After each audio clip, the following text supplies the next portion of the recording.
கிறிஸ்து மிகவும் பிரியமான சகோதர சகோதரிக்கு தேவனுடைய பெரிதான கிருபையினாலும் இரக்கத்தினாலும் மீண்டுமா இந்த நாளிலும் கூட தேவ சமூகத்தை நோக்கி நாம் கடந்து வரவும், விசேஷித்த இந்த ஒரு காலப்பகுதிகளுக்குரிய சத்தியங்களை தேவ பிள்ளைகள் மூலமாக நாம் தியானிக்கவும், தியானித்த சத்தியங்களை நம்முடைய வாழ்க்கையிலே நடைமுறைப்படுத்தவும், தேவன் இந்த நாளிலே நாம் ஒவ்வொருவருக்கும் அவர் தந்த நம்முடைய ஜீவனுக்காக, அவருடைய கிருபை இரக்கங்களுக்காக, அவருடைய தயவுக்காக, இந்த ஒரு நேரத்திற்காக, அவர் தந்த பெரிதான ஸ்லாக்கியங்களுக்காக, கடந்த நாட்களிலே நம்மை கண்ணின் மணியைப் போல பாதுகாத்து வழி நடத்தின பெரிதான இரக்கங்களுக்காக, நம்முடைய பிதாவாகிய தேவனுக்கு நம்முடைய அன்பின் கர்த்தர் வழியாய் நம்முடைய உள்ளத்தின் ஆழத்திலிருந்து நன்றிகளை, துதிகளை, ஸ்தோத்திரங்களை நாம் தாழ்மையோடு ஏறெடுத்துக்கொள்வோம். அதோடு கூட அடியனுடைய கிறிஸ்துவுக்குள்ளான அன்பின் வாழ்த்துக்களையும், அடியன் குடும்பத்தார் சார்பான அன்பின் வாழ்த்துக்கள் மற்றும் மேட்டுப்பாளையம் சபையில் உள்ள உங்களுடைய உடன் சகோதர சகோதரின் அன்பின் வாழ்த்துக்களையும் நாம் தெரிவித்துக் கொள்கிறோம். மற்றும் நேற்றைய தினத்திலே நாம் சந்தித்ததான சகோதரர் முத்துக்குமார் விழுப்புரம் மற்றும் சகோதரர் சுரேஷ் பாபு ஈரோடு அவர்களுடைய அன்பின் வாழ்த்துக்களையும் உங்கள் மத்தியிலே தெரிவிக்க சொல்லி சகோதரர்கள் கேட்டுக்கொண்டார்கள். ஆகவே சகோதரர்கள் மற்றும் சகோதரர் பிரபாகர் ஈரோடு அவர்கள் அனைவருடைய அன்பின் வாழ்த்துக்களையும் உங்கள் மத்தியிலே நான் தெரிவித்துக் கொள்கிறேன். பிரியமான சகோதர சகோதரிகளே, ஒரு அருமையான ஒரு காலப்பகுதிக்கு நேராக தேவன் நம்மை வழிநடத்தி வந்திருக்கிறார். விசேஷமாக திருச்சபைகளிலே தேவன் வைத்திருக்கின்ற ஒழுங்குமுறைகளை நடைமுறைப்படுத்துவதற்கான ஒரு காலப்பகுதியாக இந்த காலப்பகுதிகள் காணப்படுகிறது. அநேக காலப்பகுதிகளை நம்முடைய 7ஆம் தூதன் சகோதரர் சார்ல்ஸ் தேஸ் ரசல் அவர்கள் ரொம்ப முக்கியத்துவம் வாய்ந்த காலப்பகுதிகளாக குறிப்பிடுகிறார்.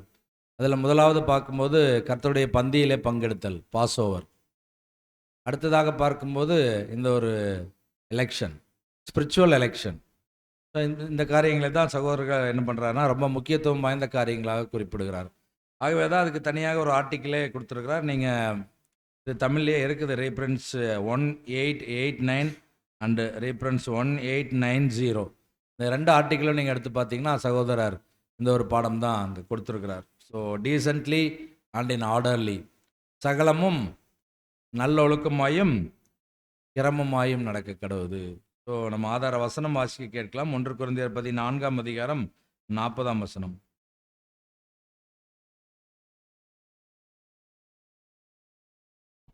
சகலமும் நல்லொழுக்கமாயும் கிரமமாயும் செய்யப்பட கடவது. ஆங்கிலத்திலே வாசிங்க sister. Let all things be done decently and in order. Let all things be done decently and in order. So நம்ம செய்யக்கூடிய ஒவ்வொரு வேலைகளும் பொதுவாகவே உலகத்தாரே சொல்கிறாங்க, நீங்கள் கொஞ்சம் டீசெண்டாக நடந்துக்கலாம்ல, கேட்குறாங்களா இல்லைங்களா? ஏதாவது ஒரு வார்த்தைகள் நம்ம கொஞ்சம் கடினமாக பேசணும்னா, ஏன் சார் இப்படி பேசுகிறீங்க, கொஞ்சம் டீசெண்டாக பேசலாம்ல அப்படிங்கிறாங்க. ஸோ அந்த டீசெண்ட்டுங்கிற வார்த்தைக்கு ரொம்ப மென்மையான அர்த்தம் நம்ம எடுத்துக்கிறோம். அப்படி அல்ல, அந்த டீசெண்ட்டுங்கிற வார்த்தைக்கு ரொம்ப ஆழமான அர்த்தம் இருக்குது. அதனால தான் சகோதரர் தமிழில் அதை மொழிபெயர்க்கும் போது எப்படி பண்ணியிருக்காங்கன்னா, சகலமும் நல் ஒழுக்கமாயும், டீசென்ட்லிக்கு என்ன சொல்கிறாங்க, நல் ஒழுக்கம். பாருங்கள், இது ரெண்டுக்கு வித்தியாசப்படுதா? இதே நீங்கள் திருவிவிலியம் இருந்தால் வாசிங்க, இதே ஒரு வசனத்தை திருவிவிலியம் மொழிபெயர்ப்பில்.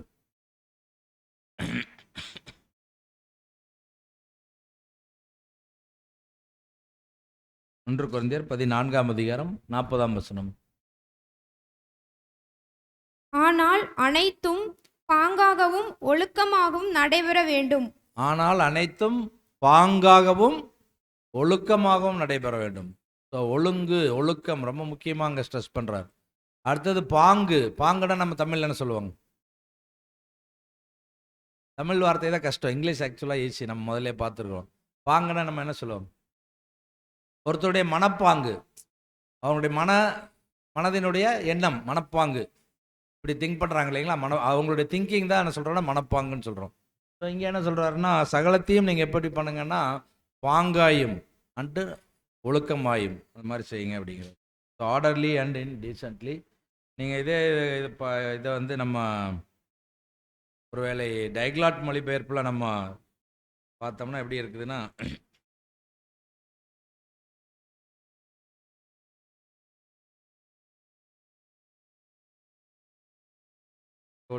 இது கேஜேவியில் கொடுத்துருக்காங்க, let all things be done decently and in order. So diglot யாராவது வச்சுருக்கீங்களா? இல்லைன்னா பரவாயில்ல, ஒரு வேலை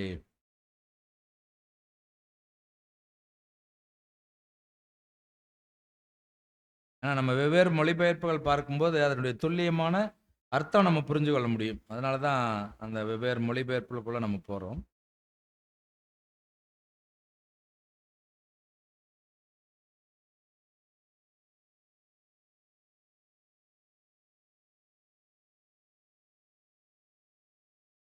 ஸோ டைக்லாட்டில் என்ன சொல்லியிருக்காங்கன்னா, all things but in a becoming manner and according to order let be done.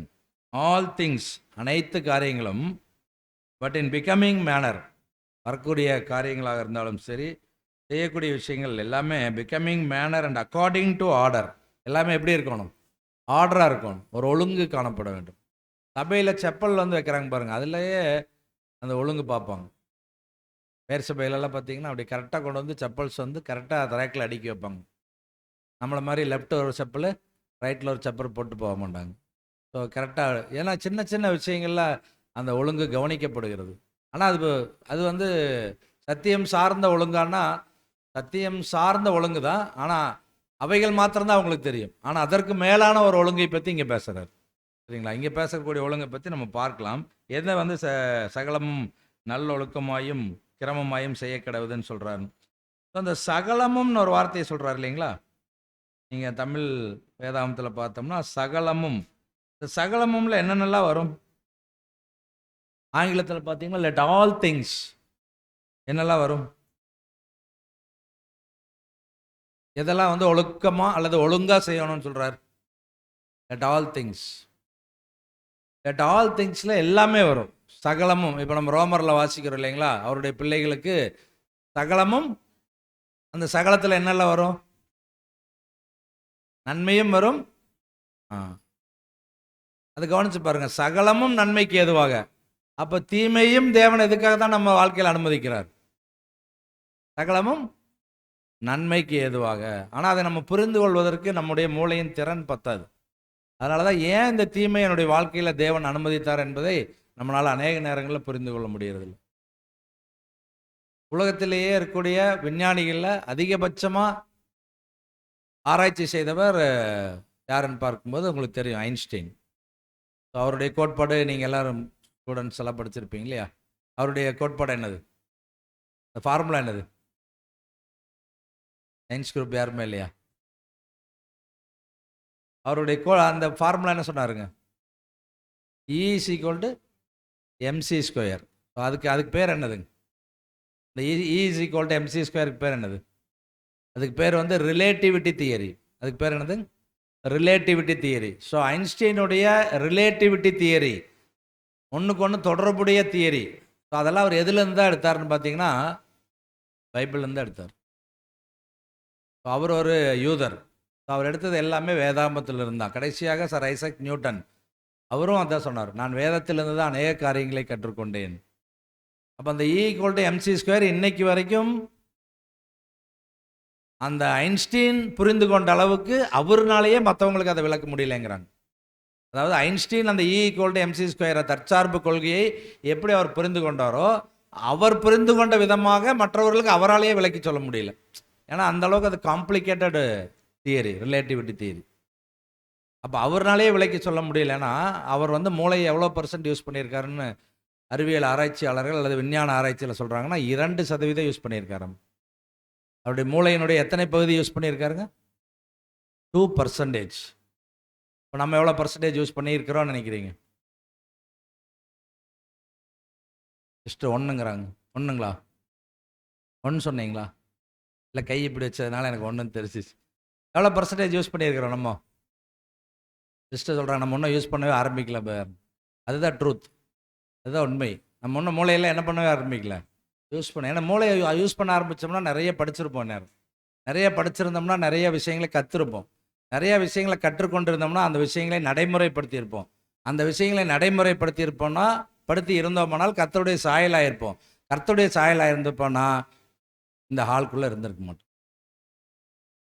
கரெக்டாக? நீங்களும் நானும் இந்த ஹால்குள்ளே இருக்க மாட்டோம்.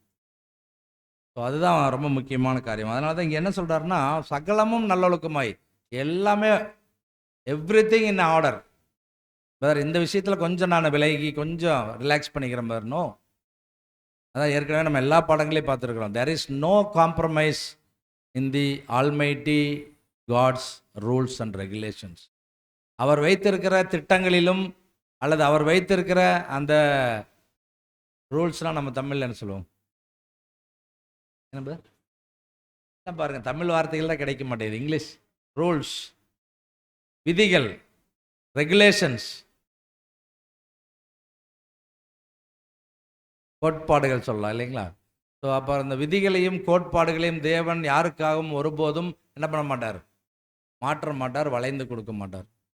அறிவிப்பதர் தானே திருப்பூர் எக்லீஷாக்கு அடிக்கடி போயிட்டு வேறு வந்திருக்கிறார். அவருக்கு ஒரு சான்ஸ் கொடுப்போம். No, there is no chance for each and every individual member who are not following the footsteps of our Lord Jesus Christ in a proper way. யார் கர்த்தர் இயேசுவினுடைய அடிச்சுவடுகளை உண்மையாய் பின்பற்றாமல் நடந்து கொண்டு இருக்கிறார்களோ அவர்களை ஒருபோதும் தேவன் அங்கீகரிப்பதே இல்லை. அப்போ கிரமம் ஒழுங்குன்ட்டு அது எல்லாத்துலேயும் இருக்கணும். From our individual life to the ecclesia and the fellowship with the brethren and the conventions and the one day meetings and the bus traveling or bike traveling or in any way, எல்லா இடங்களிலும் எல்லா தருணங்களிலும் எல்லா சந்தர்ப்பங்களிலும் எல்லா சூழ்நிலைகளிலும் இந்த ஒழுங்கு காணப்பட வேண்டும். நான் தனிமையில் இருக்கிற பதர், நான் செய்கிறது யாருக்கும் தெரியாது, யாரும் என்னை பார்க்கல, எந்த சகோதரனுக்கும் இது தெரியாது, நான் மறைச்சு செஞ்சிடலாம். Yes, we can hide the things from the brethren, but we cannot hide anything from our God Almighty. பிதாவாகிய தேவனுடைய கண்களுக்கு மறைவாக ஒன்றுமே இல்லை. நம்ம அவருக்கு முன்னால் எப்படி இருக்கிறோம்? நிர்வாணியாக இருக்கிறோம். இந்த ட்ரெஸ்ஸுக்கு உள்ளே இருக்கிற உறுப்புகள் வரைக்கும் அவர் தான் படைத்தார். நமக்கு வெளியே தெரியுது கண்ணு, காது, மூக்கு, வாய், செவிகள், கால், கண்கள், இவ்வளோ தான் நமக்கு வெளியே தெரியக்கூடிய அவயங்கள். உள்ளுக்குள்ளே இருக்கிற இன்னர் ஹார்ட்ஸ், அது இருதயமாக இருக்கலாம், அது கல்லீரலாக இருக்கலாம், அது மண்ணீரலாக இருக்கலாம், அது ஒரு கணையமாக இருக்கலாம், அது ஒரு சிறுநீரகமாக இருக்கலாம், அது ஒரு மூளையாக இருக்கலாம்.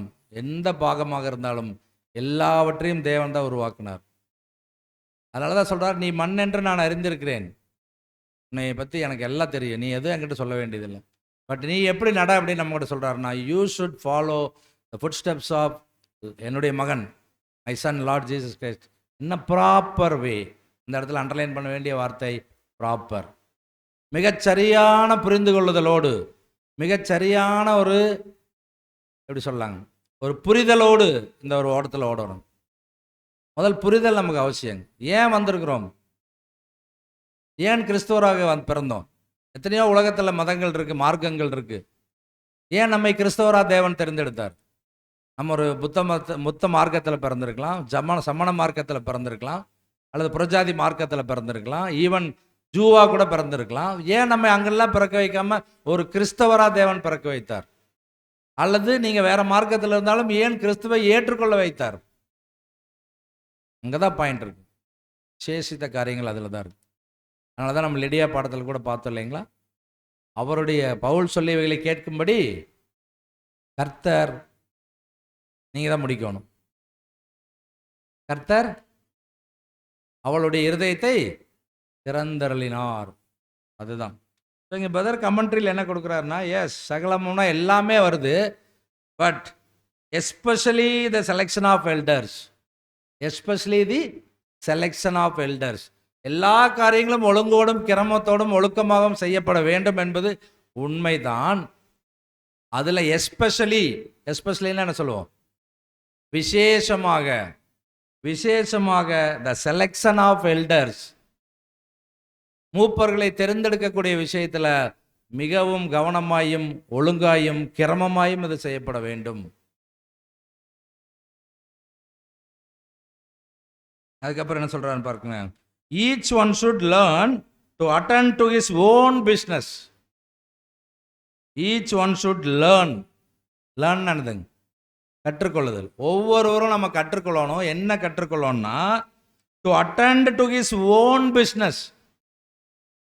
அப்படின்னா நமக்கு தேவன் சபையில் என்ன கொடுத்தார்? பிஸ்னஸ்னால் நீங்கள் நம்ம செய்கிற பிஸ்னஸ் நினச்சிடாதீங்க. இங்கே என்ன பிஸ்னஸ் சபையில்? ஊழியம். அதான் பிஸ்னஸ்ங்கிறார். ஸோ இங்கே தேவன் நமக்கு என்ன ஊழியம் கொடுத்தாரோ, என்ன பிஸ்னஸ் கொடுத்தாரோ, அது நமக்கு என்ன கொடுத்தாரோ அதை மாத்திரம் செய்கிறதா நம்முடைய வேலை. அடுத்த பாயிண்ட் என்ன சொல்கிறாருன்னா, and not interfere with others. மற்றவர்களுடைய விஷயத்தில் நம்ம என்ன பண்ணக்கூடாதுங்க, தலையிடவே கூடாது. உடனே ஒரு கேள்வி நமக்குள்ளே வரும், வேறு நான் தலையிடல, ஆனால் அவங்க என்ன பண்ணுறாங்க, இன்னொருத்தர் வந்து என் விஷயத்தில் தலையிடுறாங்களே, நான் என்ன பண்ணுறது? அதுக்கும் நம்ம அமைதியாக தான் இருந்தவன். ஆனால் தேவன் என்ன சொல்லிட்டாருன்னா, நானே பதில் செய்வேன். நானே என்ன பண்ணுவேன்? பதில் செய்வேன். நம்ம யாரும் பதிலுக்கு பதில் செய்யவே கூடாதுங்க, செய்யவும் கூடாது. செய்வது தேவனுடைய பார்வையில் அருவருப்பானது. பதிலுக்கு பதில் செய்யக்கூடாது. தீமைக்கு தீமை செய்வதற்காக நாம் கிறிஸ்தவர்களாக அழைக்கப்படவில்லை. தீமை செய்பவர்களுக்கு நீங்கள் என்ன பண்ணுங்கிறாருங்க, நன்மை செய்யுங்கள், உங்கள் சத்துருக்களை நேயுங்கள். ரொம்ப அருமையான வார்த்தைகள் கர்த்தர் பேசுகிறார். So and not interfere with others. மற்றவங்களோட பிஸ்னஸில் தலையிடாதீங்க. அவங்க ஊழியத்தை அவங்க செஞ்சிட்ருக்குறாங்க, நம்ம ஏன் போய் அவங்கள டிஸ்டர்ப் பண்ணணும்? நம்ம இதிலெல்லாம் போனோம்னா ஆஃபீஸ்லலாம் எழுதி போட்டிருப்பாங்க தெரியுங்களா, ஒரு வாசகம் எழுதி ஒட்டியிருப்பாங்க, டு நாட் டிஸ்டர்ப் அப்படின்னா இங்கே இருக்கிறவங்களை நீங்கள் என்ன பண்ணாதீங்க, தொந்தரவு பண்ணாதீங்க. வந்தீங்களா அவங்க வேலையை பார்த்துட்டு போயிட்டே இருங்கம்பாங்க. அதான் டு நாட் டிஸ்டர்ப். அதே மாதிரி தான் நம்ம மற்றவர்கள் யாரையும் டிஸ்டர்ப் பண்ணுறது நம்மளுடைய வேலை அல்லங்க. சரிங்களா? அடுத்தது என்ன சொல்கிறாருன்னா, and in the way will the work prosper. இப்படிப்பட்ட விதத்தில் வேலைகள் நடந்தால் அந்த வேலை சிறப்பாக நடந்து முடியும், ப்ராஸ்பரிட்டி கரெக்டாக நடந்து முடியும். By each one attending to its own part of the work. அப்போ எல்லாரும் அவங்கவுங்க வேலையை பார்த்துட்டு என்ன பண்ணுவாங்க, சரியான விதத்தில் அவங்க கடந்து போயிட்டு இருப்பாங்க. அடுத்தது அண்ட் இன் ஆர்டர். அந்த ஒழுங்கை பற்றி என்ன சொல்கிறாருன்னா, அக்கார்டிங் டு ஆர்டர். டைக்லாட்டில் அக்கார்டிங் டு ஆர்டர்னு இருக்குது. அக்கார்டிங் டு ஆர்டர்னு என்னது? According to order, according to the law அப்படிங்கிறாங்களா, அப்படின்னு என்னது, இந்த சட்டத்தின் பிரகாரம். அப்போ அக்கார்டிங் டு ஆர்டர்னா இந்த ஒழுங்கின் படியாக நம்ம ஒவ்வொருவரும் நடக்க வேண்டும். எப்படி நடக்கணும்? In order that the meetings of the early church should be profitable on orderly arrangement of their affairs was enjoined by the apostles and acted upon by the various companies of believers. ஆனால் நீங்கள் என்ன நினைக்க வேண்டாம், என்னமோ எடுத்துகிட்டு வந்து தசுபுஷன் என்னமோ படிக்கிறாரு, என்னதான் சொல்ல வராரு அப்படின்னு நீங்கள் நினைக்க வேண்டாம். பாயிண்ட்டை நான் தமிழில் சொல்லிடுறேன்.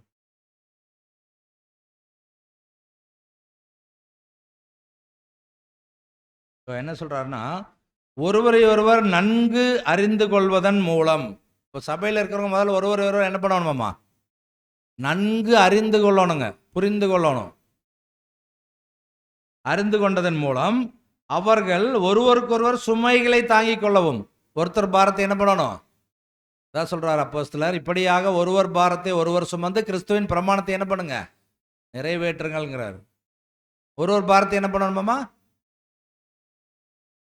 அநேக நேரங்கள் நம்ம என்ன பண்ணுறோன்னா, நம்ம பாரத்தை தூக்கி என்ன பண்ணிடுறோம், ரொம்ப வெயிட்டாக இருக்குது, தூக்க முடியல. ஜெயக்குமார் பிரதர் கொஞ்சம் நல்லா ஹைட் வெயிட்டாக இருக்காரு, பாரத்தை தூக்கி அவர் மேலே வச்சுட்ருவோம், தூக்கி அவர் மேலே வச்சிடும், இல்லை இன்னொரு சகோதரர் மேலே வச்சிடும். இல்லை, அவருடைய பாரத்தை நம்ம சுமக்கணும், நம்ம பாரத்தை என்ன பண்ணணும், அவர் சுமக்கணும். அதான் ஒருவர் பாரத்தை ஒருவர் சுமங்கிக் கொள்ளவும். அது முதல் பாயிண்ட் நோட் பண்ணிக்கங்க. ஏன் நோட் பண்ணிக்கங்கன்னா லாஸ்ட்டில் கேள்வி கேட்பேன், சரிங்களா? இந்த வாத்தியாராக வந்தாலே ஒன்றா நீங்கள் எங்களை கூப்பிடாமல் இருக்கணும், சப்ஜெக்ட்டுக்கு கூப்பிட்டிங்கன்னா கேள்வி கேட்டு தான் இருப்பேன், சரிங்களா? ஸோ அப்போது லாஸ்ட்டில் நம்ம கேள்விகள் பார்க்கலாம். முதல் பாயிண்ட் என்னென்னா, ஒருவர் சுமைகளை ஒருவர் என்ன பண்ணணும், தாங்க வேண்டும். ஒருவர் சுமைகளை ஒருவர் தாங்க வேண்டும். செகண்ட் பாயிண்ட் என்னென்னா, கிறிஸ்தவ வளர்ச்சியிலும் முதிர்ச்சியிலும் இணைந்து முன்னேறவங்களும். அருமையான பாயிண்ட் பாருங்க, ஆங்கிலத்தில் ரொம்ப அருமையாக கொடுத்துருக்கிறாரு.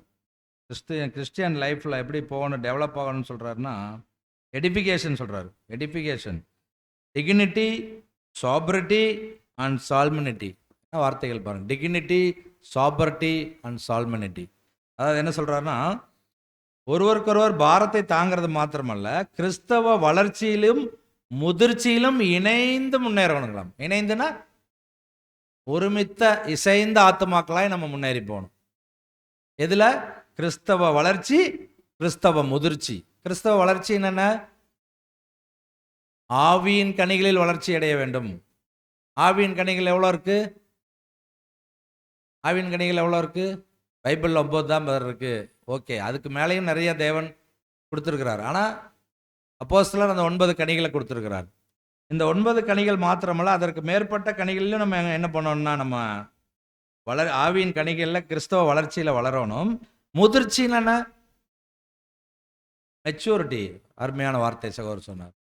ஸோ அப்புறம் மெச்சூரிட்டி, அந்த ஆவியின் கனிகளில் அன்பு, சந்தோஷம், சமாதானம், நீடிய பொறுமை, தயவு, நற்குணம், விசுவாசம், சாந்தம், இச்சையடக்கம், இப்படிப்பட்டவைகளுக்கு விரோதமான பிரமாணம் ஒன்றுமில்லை. ஸோ அந்த 9 கனிகளில் வளர்ற அதே நேரத்தில் அந்த 9 கனிகளுக்கு இசைவாக நம்ம மெச்சூர்டாக இருக்கணுங்க. அன்பு எங்கிட்ட இருக்குன்னா, அன்பு போன வருஷத்தோட இந்த வருஷம் என்ன இருக்கணும்? அதிகமாக இருக்கணும். பொறுமை போன வருஷத்தோட இந்த வருஷம் அதிகமாக இருக்கணும். நற்குணம் அதிகமாக காண்பிக்கணும். விசுவாசத்தில் அதிகமாக விருத்தி அடைஞ்சிருக்கணும். எல்லாம் ஒவ்வொன்றுமே நாளுக்கு நாள் வளர்ச்சி அடைய வேண்டும்.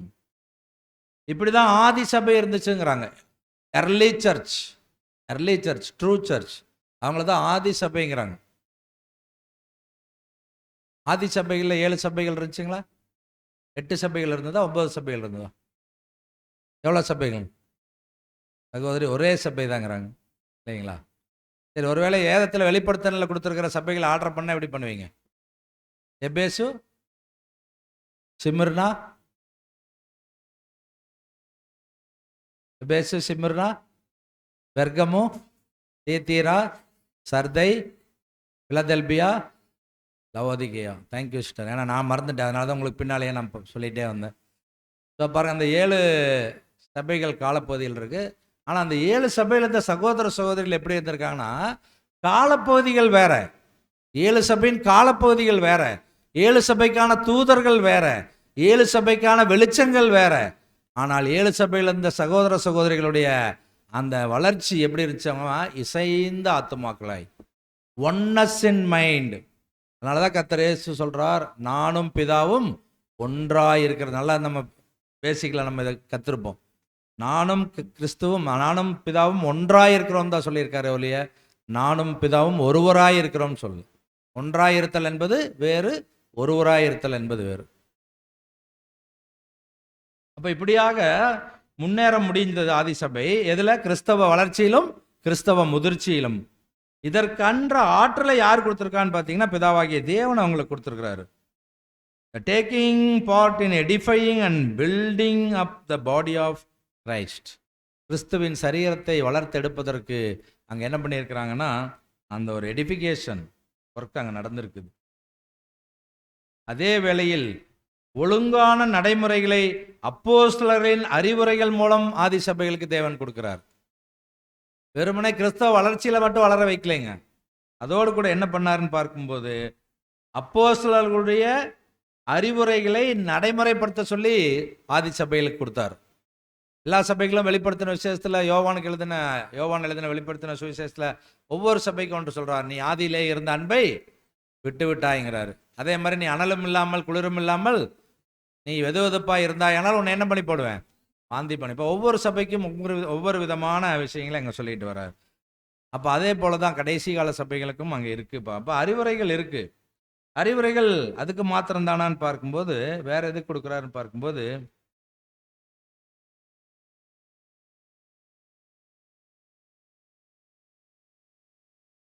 while order in the exercises of meetings was indicated and was acted upon the church, there was also an order in the leadership and various duties of the church. ரொம்ப முக்கியமான பாயிண்ட் இங்கே கொடுக்குறார்.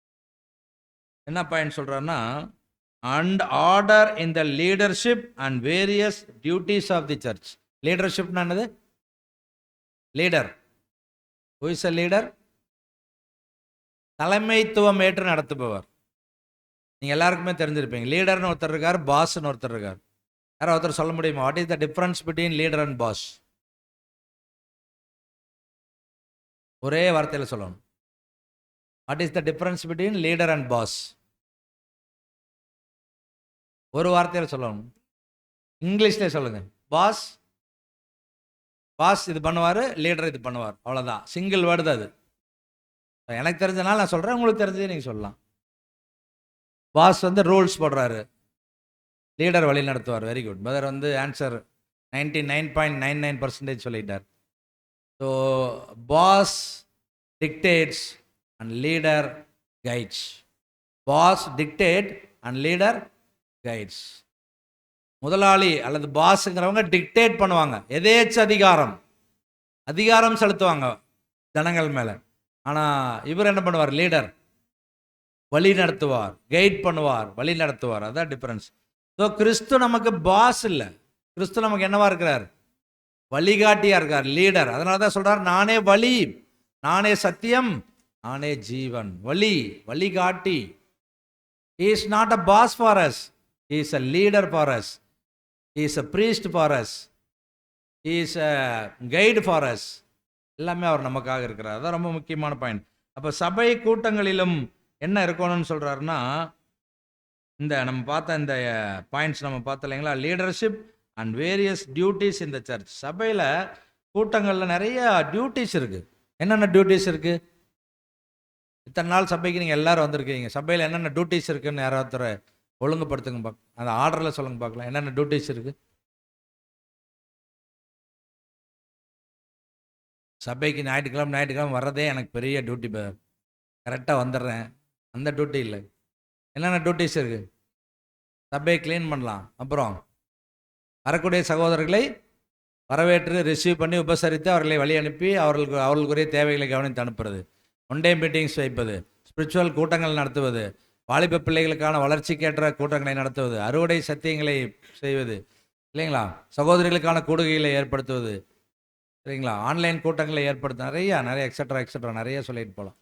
ஸோ இப்போ இங்கே என்ன சொல்கிறாருன்னா, leadership and various duties of the search.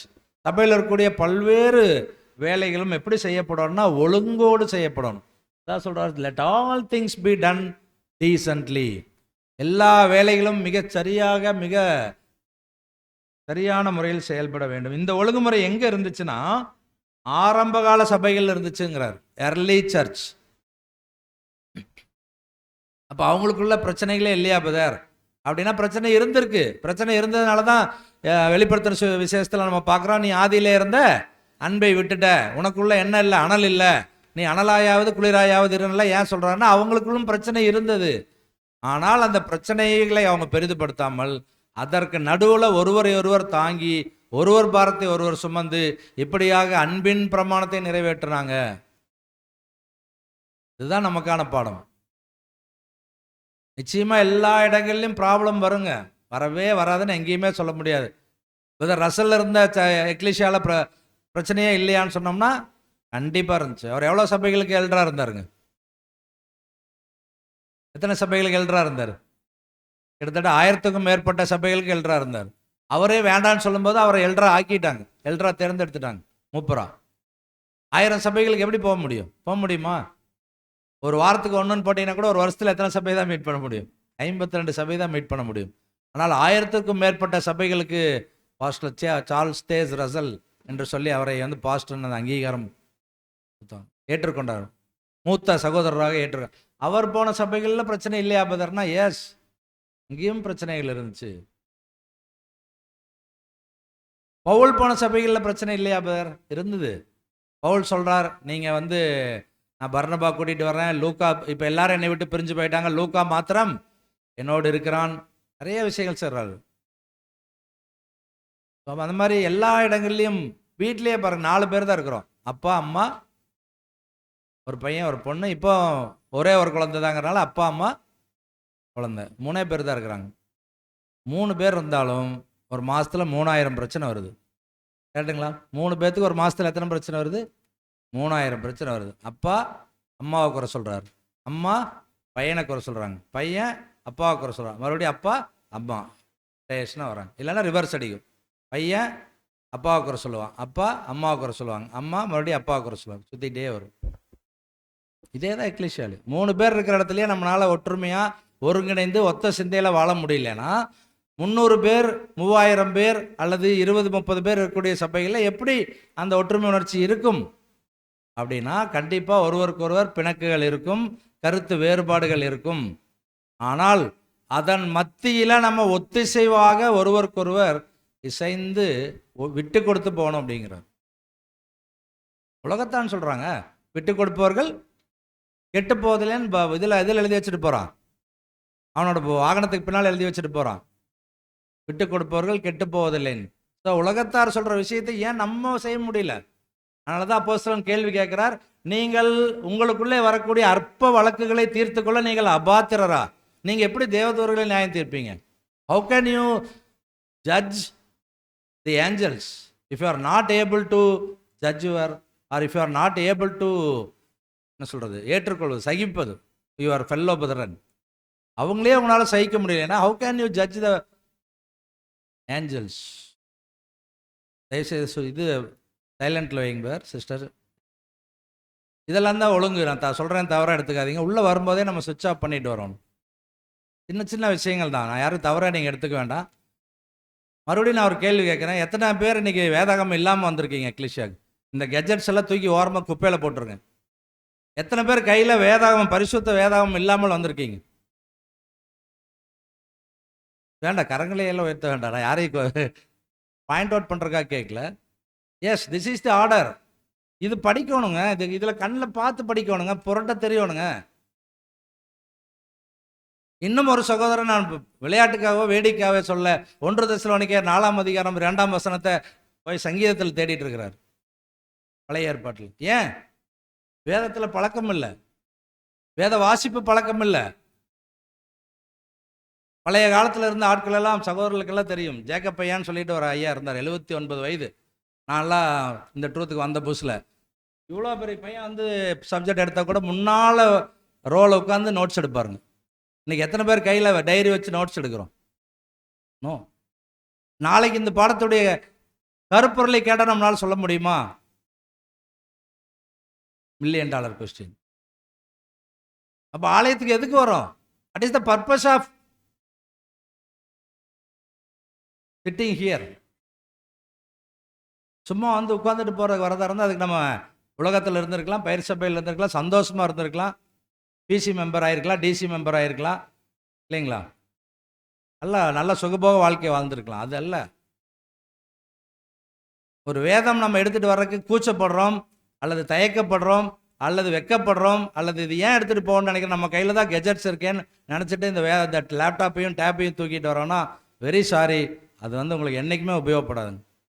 Laptop வந்து உங்களுக்கு கரண்ட் இருந்தால் தான் ஒர்க் ஆகுதுன்னு வைங்க, என்ன பண்ணுவீங்க? இங்கே வந்து நான் சப்ஜெக்ட் விரித்து வச்சுட்டேன், பவர் போயிடுச்சு, என்னோட லேப்டாப் க்ளோஸ் ஆயிடுச்சு, சப்ஜெக்ட் எடுக்க முடியாது.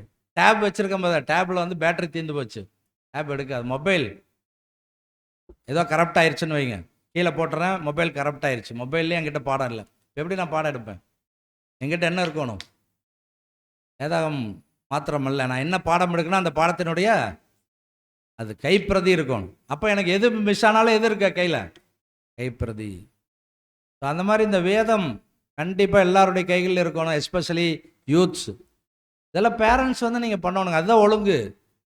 பேரண்ட்ஸ் சொல்லிக் கொடுக்கணும். பைபிள் எடுத்துட்டியான்னு பேரண்ட்ஸ் கேட்கணும். நம்மளே எடுத்துகிட்டு போகாமல் இருந்தால் எந்த பிள்ளை பைபிள் காரங்கள் எடுப்பான்? நாங்கள் யூத்தில் இருக்கும்போது எங்களுக்கு ஒரு சின்ன ஜோக் சொல்லுவாங்க. அம்மா அப்பாட்ட சொல்கிறாங்க,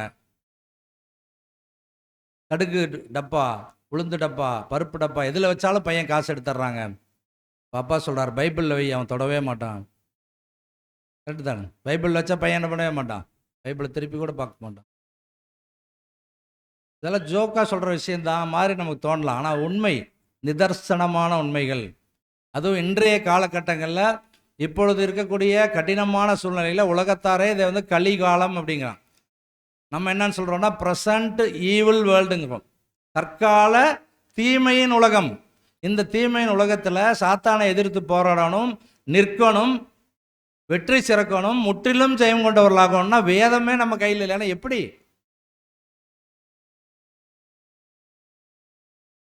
ரொம்ப சிரமம். இது யாரையும் குற்றப்படுத்துவதற்கோ தனிப்பட்ட நபர்களுக்கானதோ அல்ல, எனக்கும் சேர்த்தி தான். இந்த வேதம் இன்னைக்கு நான் எடுத்துகிட்டு வராமல் வந்துருந்தேன்னா அவங்ககிட்ட நான் பேச முடியாது. ஏன் பேச முடியாது? போன முறை ஒரு ஜென் கதையை சொன்னார் இல்லையா, அது மாதிரி தான். முதல் வேதம் கையில் எடுக்கணும், அப்போ தான் மற்றவங்களுக்கு நான் சொல்ல முடியும். 35 வருடங்களுக்கு முன்னால் ஒரு சபையில் சொன்ன ஒரு பாஸ்டர் சொன்ன வார்த்தைகள் நான் உங்கள்கிட்ட அடிக்கடி ஷேர் பண்ணியிருக்கேன். திருப்பூர் கிளேசியால் தான் நான் அதிகமாக ஷேர் பண்ணியிருப்பேன். நீங்கள் வேதத்தை சுமர்ந்தீர்களானால் வேதம் உங்களை சுமக்கும். 35 வருடங்களுக்கு முன்னால் நான் யூத்தில் இருக்கும்போது ஒரு பயிர் சபை பாஸ்டர் எங்கள் யூத் மீட்டிங்கில் அவர் பேசினது, நீங்கள் வேதத்தை சுமந்தீர்களானால் பிற்காலத்தில் வேதம் உங்களை சுமக்கும். அவருக்கு சத்தியம் தெரியாது, பட் ஏதோ ஒரு தாக்கம் அவருக்குள்ளே இருக்கு பாருங்க. ஸோ இதுதான் அந்த ஆர்டர்லி மேனருங்கிற விஷயத்தில் ரொம்ப முக்கியமாக நம்ம பார்க்குறோம். அன்புக்குரிய சகோதர சகோதரிகள், அப்போ பிள்ளைகளை பெற்றோர்கள் தான் நீங்கள் அந்த அந்த வழியில் கொண்டு வரணும். அந்த ஒழுங்குமுறை அவசியம். அடுத்து இந்த ஒழுங்குமுறை அவசியம் மாத்திரமல்ல, அதிகாரப்பூர்வமாக வலியுறுத்தப்பட்டு பரவலாக ஏற்றுக்கொள்ளப்பட்டவும் இருந்ததாம் ஆதி சபையில். வலியுறுத்தினார் அப்போஸ்தலன் பவுல், இப்படி தான் நீங்கள் செய்யணும். This is the rule, this is the regulation, this is your duty, you should do this, you must do this, நீ இதை செஞ்சு தான் ஆகணுங்கிறாரு. அப்படி தான் சொல்கிறாரு. அந்த அதிகாரப்பூர்வமாக வலியுறுத்தப்பட்டு வந்ததை பரவலாக ஜனங்கள் ஏற்றும் கொண்டார்கள். அதுதான் ஆதி சபையில் அந்த ஜனங்களுடைய மனப்பாங்கு. இன்னைக்கு நம்ம சொன்னோம்னா யாரும் ஏற்றுக்கொள்வதற்கு தயாராக இல்லை. நீங்கள் சொல்கிறத நாங்கள் ஏன் பதில் கேட்கணும்? எங்களுக்கு அறிவு இருக்குது, நாங்களும் படிச்சிருக்கிறோம், நாங்களும் ரீபன்ஸ் படிச்சிருக்கிறோம், வால்யூம் படிச்சிருக்கிறோம். நீங்கள் சொல்கிறதெல்லாம் கேட்கணும்னு அவசியம் இல்லை. ஸோ என்பதான மனநிலைகள் தான் அதிகமாக சபைகளில் பரவிட்டு இருக்கு. மீண்டும் மீண்டும் நம்ம வலியுறுத்துகிறோம், வேத மாணவர்கள் என்ற டைட்டிலை வைத்து கொண்டிருப்பதனாலேயே யார் ஒருவரும் பரலோக ராஜ்யத்தின் சிலாக்கியத்தை பெற்றுக்கொள்ள முடியவே முடியாது. தேவன் அப்படி எந்த இடத்துலையும் சொல்லவே இல்லை. சகோதரர் ரசல் அவர்களும் எந்த இடத்துலையும் அப்படி சொல்லவே இல்லை. சகோதரர் ஆண்டன் ஃப்ரேவும் சொல்லல, சகோதரர் கேரல் ஹேகின்ஸுக்கும் சொல்ல, மூத்த சகோதரர்கள் யார் எடுத்துக்கிட்டிங்கனாலும் அந்த மாதிரி வார்த்தைகளை அவங்க பேசவே இல்லை. If an individual should keep the words of Lord and should follow the footprints of Jesus Christ, அவங்க மாத்திரம் தான் போக முடியும். பிதாவாகிய தேவனுடைய வார்த்தைகளுக்கு உண்மையாய் செவி கொடுத்து கர்த்தராகிய இயேசு கிறிஸ்துவின் அடிச்சுவடுகளை உண்மையாய் பின்பற்றி நடக்கக்கூடிய வகுப்பார் மாத்திரமே கர்த்தருடைய ராஜ்யத்தின் அங்கத்தினர்களாக போய் சேர முடியும். எழுதி வச்சுக்கலாம். நம்ம ஈவன் இங்கே நின்று பேசுறதுனால பேசி கொண்டிருக்கக்கூடிய சகோதரர் உத்தமர், அவர் பரலோகம் போயிடுவார், நம்ம யாரையும் ஜட்ஜ் பண்ண முடியாது. நோ, அவர் பேசுபவராக இருக்கலாம், கேட்பவராக இருக்கலாம், எல்லாரும் அதன்படி நடந்திருக்கணும். அதனால தான் யாக்கோபு அப்போஸ்தலன் சொல்றார், நீங்கள் திருவசனத்தை கேட்கிறவர்களாய் மாத்திரமல்ல அதன்படி நடக்கிறவர்களாயும் இருங்கள். we must follow, we should follow, should, must, இதெல்லாம் என்ன வார்த்தைகள்லாம் கட்டாயம் செய்தே ஆக வேண்டும். there is no compromise, there is no liberty. சுயாதீனம் இருக்கு எனக்கு, நான் செய்யலாம் செய்யாமல் போகலாம், இந்த பக்கம் நன்மை இந்த பக்கம் தீமை, நான் நன்மை பக்கம் போகலாம் தீமை பக்கம் போகலாம், தேவன் நம்மளை தடுக்கவே மாட்டார். அதுக்கு நமக்கு சுயாதீனம் இருக்கு. ஆனால் நான் நன்மை பக்கம் தான் போகணும்னு முடிவு எடுத்துட்டு இந்த பக்கம் வந்துட்டேன்னா, இங்கே என்ன ரூல்ஸ் அண்ட் ரெகுலேஷனாக தேவன் வச்சிருக்கிறாரோ அதை ஒரு அடி பெறலாமல் நம்ம ஃபாலோ பண்ணி ஆகணும். ஃபாலோ பண்ணலைன்னா நமக்கு இரண்டாம் மரணம் வைக்கப்பட்டிருக்கிறது. மிக கிளியராக சொல்லிட்டார். there is no second chance for the true church class people. மெய் திருச்சபையின் பிள்ளைகளுக்கு இரண்டாம் வாய்ப்பு கிடையாது. நல்லா தெரிஞ்சுக்கங்க, முதல் வாய்ப்பு இரண்டாம் வாய்ப்புன்னு எதுவுமே கிடையாது, ஒரே வாய்ப்பு தான். என்ன வாய்ப்புங்க? சபை வாய்ப்பு, திருச்சபை வாய்ப்பு ஒன்று தான் நமக்கான வாய்ப்பு. திரள் கூட்டம் என்பது வாய்ப்பே அல்ல. திரள் கூட்டம் என்பது தேவன் கொடுக்கக்கூடிய ஒரு கிரேஸ். ரொம்ப ஓடி வந்து கடைசி நேரத்தில் முடியாமல் உளுந்து அந்த பரிசை பெற முடியாமல் போனவங்களுக்கு ஆறுதல் பரிசு கொடுப்பாங்க பாருங்க, அந்த மாதிரி ஆறுதல் பரிசு தான் திரள் கூட்டம். there is no second choice. ரெண்டாம் சாய்ஸ் எல்லாம் கிடையவே கிடையாது. முதல் சாய்ஸை மிஸ் பண்ணோம்னா நமக்கு ரொம்ப danger. we are in a very dangerous place. அதனால தான் சொல்கிறார், நீங்கள் சத்தியத்தை அறிந்து கொள்ளாமல் இருந்தால் கூட நல்லது, சத்தியத்தை அறிஞ்சிட்டோம்னா we are in a dangerous place. சகோதரர் பெயர் சொல்ல நான் விரும்பல, அவர் என்னை சத்தியத்துக்குள்ள அழைத்துட்டு வந்த புதுசில் சொல்லுவார், தேவனுக்கென்று அந்த சத்தியத்தை கேட்கும்போது உடம்பெல்லாம் நடுங்கணும் அப்படிம்பார். அந்த வார்த்தைகளை கேட்கும்போது சிலிர்க்கணும் பார். ஐயோ ஆண்டவருடைய வார்த்தைகள். அதுக்காக செயற்கையாக நடிக்க சொல்ல, அந்த அளவுக்கு உள்ளுக்குள்ள அந்த ஒரு பயம், இந்த நடுக்கம், அந்த பக்தி வைராக்கியம் அனல் விட்டு எரியணும் பார். இருக்குதா நமக்குள்ள? சிந்தித்து பார்க்கணும். அதுதான் order. let all things be done decently. எக்லீசியா கூடுகைகள் 9 மணிக்கு கூடுகைன்னா 8:55 நம்ம உள்ள இருக்கணுங்க. ஏன் நம்மளால் வர முடியாது? ஆஃபீஸ் போகும்போது நீங்கள் போகிறீங்களா? 9 மணிக்கு போகும்போது 8:45 போய் பஞ்ச் வைக்கிறோம் இல்லையா? எப்படி முடியுது? ஏன்னா அங்கே போகலைன்னா அந்த மாதம் சம்பளத்தை கட் பண்ணிடுவான், அதுக்காக ஓடுறோம். ஆனால் தேவனுடைய சபைக்கு சகோதரர் சொல்கிறார், இன்னொரு ஆர்டிக்கல், இந்த ஆர்டிக்கல் இல்லை, இன்னொரு ஆர்டிக்கலில் சொல்கிறார், தேவனுடைய சபைக்கு தாமதமாக வருவது என்பது தேவனை அலட்சியப்படுத்துவதற்கு சமம்ங்கிறார். இன்னொரு டேஞ்சரஸ் பாயிண்ட் பாருங்க. தேவனுடைய சபைக்கு நீ தாமதமாக வருவது என்பது தேவனை அலட்சியப்படுத்துவதற்கு சமம். கேட்கும்போதே நமக்கெல்லாம் அப்படியே பயமா இருக்கு. ஞாயிற்றுக்கிழமையில 5:30 மணிக்கு மேலே தூக்கம் வரக்கூடாதுங்க. 5:30 மணிக்கு மேலே தூக்கம் வருதுன்னா நம்ம சரியா ஒன்றும் பாதையில் ஓடலைன்னு அர்த்தம். 5:30 மணிலேருந்து ரெடி ஆகும். இன்னைக்கு என்ன தியானம், காலையில் தியானம் பார்ப்போம், இன்னைக்கு என்ன மன்னா பார்ப்போம், வாசிப்போம், எந்திரிச்சு ஜெபம் பண்ணுவோம். இன்னைக்கு கூடுகைகள் நல்லபடியாக நடக்கணும், எல்லா சகோதர சகோதரிகளும் எந்த ஒரு பிரச்சனையும் இல்லாமல் கூடுகைக்கு வந்து சேரணும், வாகனங்களில் வரும்போது அவங்க பாதுகாப்பாக வரணும், எல்லாருக்காக ஜெபம் பண்ணுவோம். இந்த வாஞ்சை வருதா நமக்கு? வெளியூர்லேருந்து ஒரு சகோதரன் நமக்காக சத்தியத்தை சுமந்து வர்றார், யாரோ எனிபடி, அவர் நல்லபடியாக வந்து சேரணும், நல்லபடியாக திரும்பி வீட்டுக்கு போகணும், சத்தியத்தை எங்களுக்காக பகிர்ந்து கொடுக்கணும், அவருக்காக நான் ஜெபிக்கிறேன். வாஞ்சை இருக்கா? இந்த கேள்விகளெல்லாம் நான் உங்ககிட்ட கேட்குறேன், நீங்கள் எல்லாம் நினைக்க வேண்டாம். இந்த கேள்வி நமக்கான கேள்விகள், என்னையும் சேர்த்து தான் பேசிகிட்டு இருக்கேன். அதனால் யாரும் உங்களை பிரித்து பார்க்க வேண்டாம். என்னையும் சேர்த்து நமக்கான கேள்வியாக கேட்டுட்ருக்கிறேன். செய்கிறோமா அதெல்லாம்? ஒரு ஃபாரின் சகோதரர் சொன்னார் ஒரு முறை, ஒரு ஆம்புலன்ஸ் நம்ம வீட்டு கடந்து போச்சுன்னா ஒரு 15 செகண்ட்ஸ் கண்ணை மூடி நான் ப்ரேயர் பண்ணுவேன் அப்படிங்கிறார். ஒரு ஆம்புலன்ஸ் நம்மளை கடந்து போனோம். வெதர் மேபி அந்த ஆம்புலன்ஸ் இப்போ ஃப்ரீ ஆம்புலன்ஸாக உள்ள ஆள் இல்லாமல் கூட போயிருக்கலாம், நமக்கு தெரியாது. ஆனால் ஒரு ஆம்புலன்ஸ் கடந்து போனால் நான் 15 செகண்ட்ஸ் கண்களை மூடி தேவனிடத்தில் அந்த குடும்பத்திற்காக, தேவனே உங்களுடைய சித்தப்படி அவங்களுக்கு நீங்கள் செய்யுங்க. சின்ன ஜெபம். ஒரு அமெரிக்க சகோதரர் சொன்ன வார்த்தைகள், 20 வருடங்களுக்கு முன்னால் இந்த வார்த்தையை சொல்கிறார். இந்தியா விசிட் வந்திருந்தபோது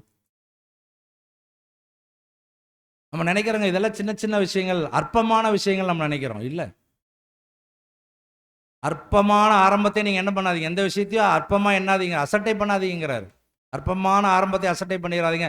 அதுதான் நம்மளை எங்கே கொண்டு போய் நிறுத்தும்னா மேலான ஒரு ஸ்லாக்கியத்தில் கொண்டு போய் அங்கே நிறுத்தும் என்று அங்கே சொல்கிறார். அடுத்த பாயிண்ட் என்ன சொல்கிறார்? முதல் பாயிண்ட் என்ன பார்த்தங்க?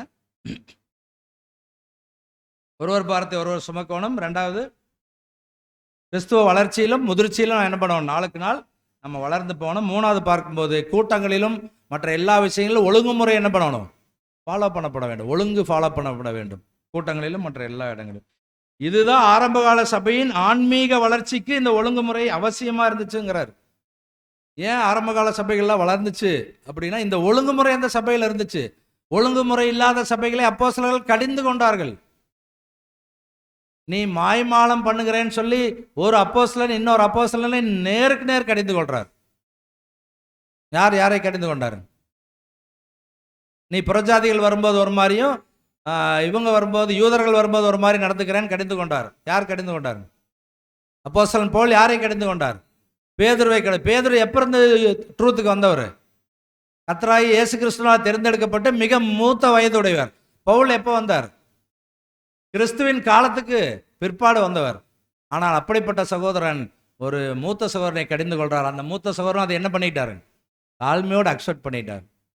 இதுதாங்க ஆவிக்குரிய வளர்ச்சி. இது நம்ம கிட்ட இருக்கா இன்னைக்கு?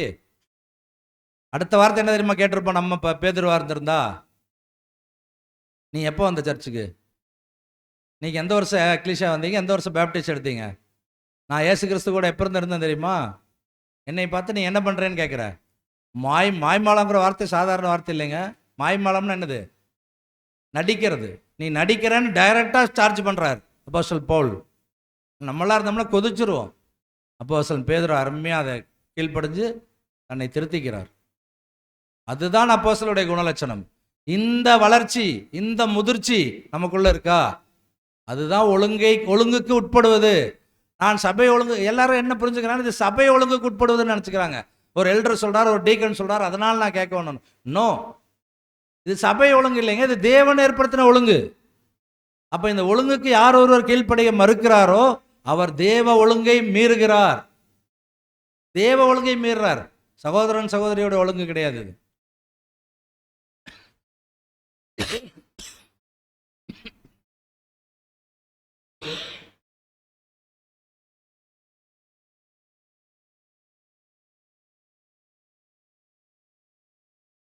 அதிகாரம் 1-2 வாசி.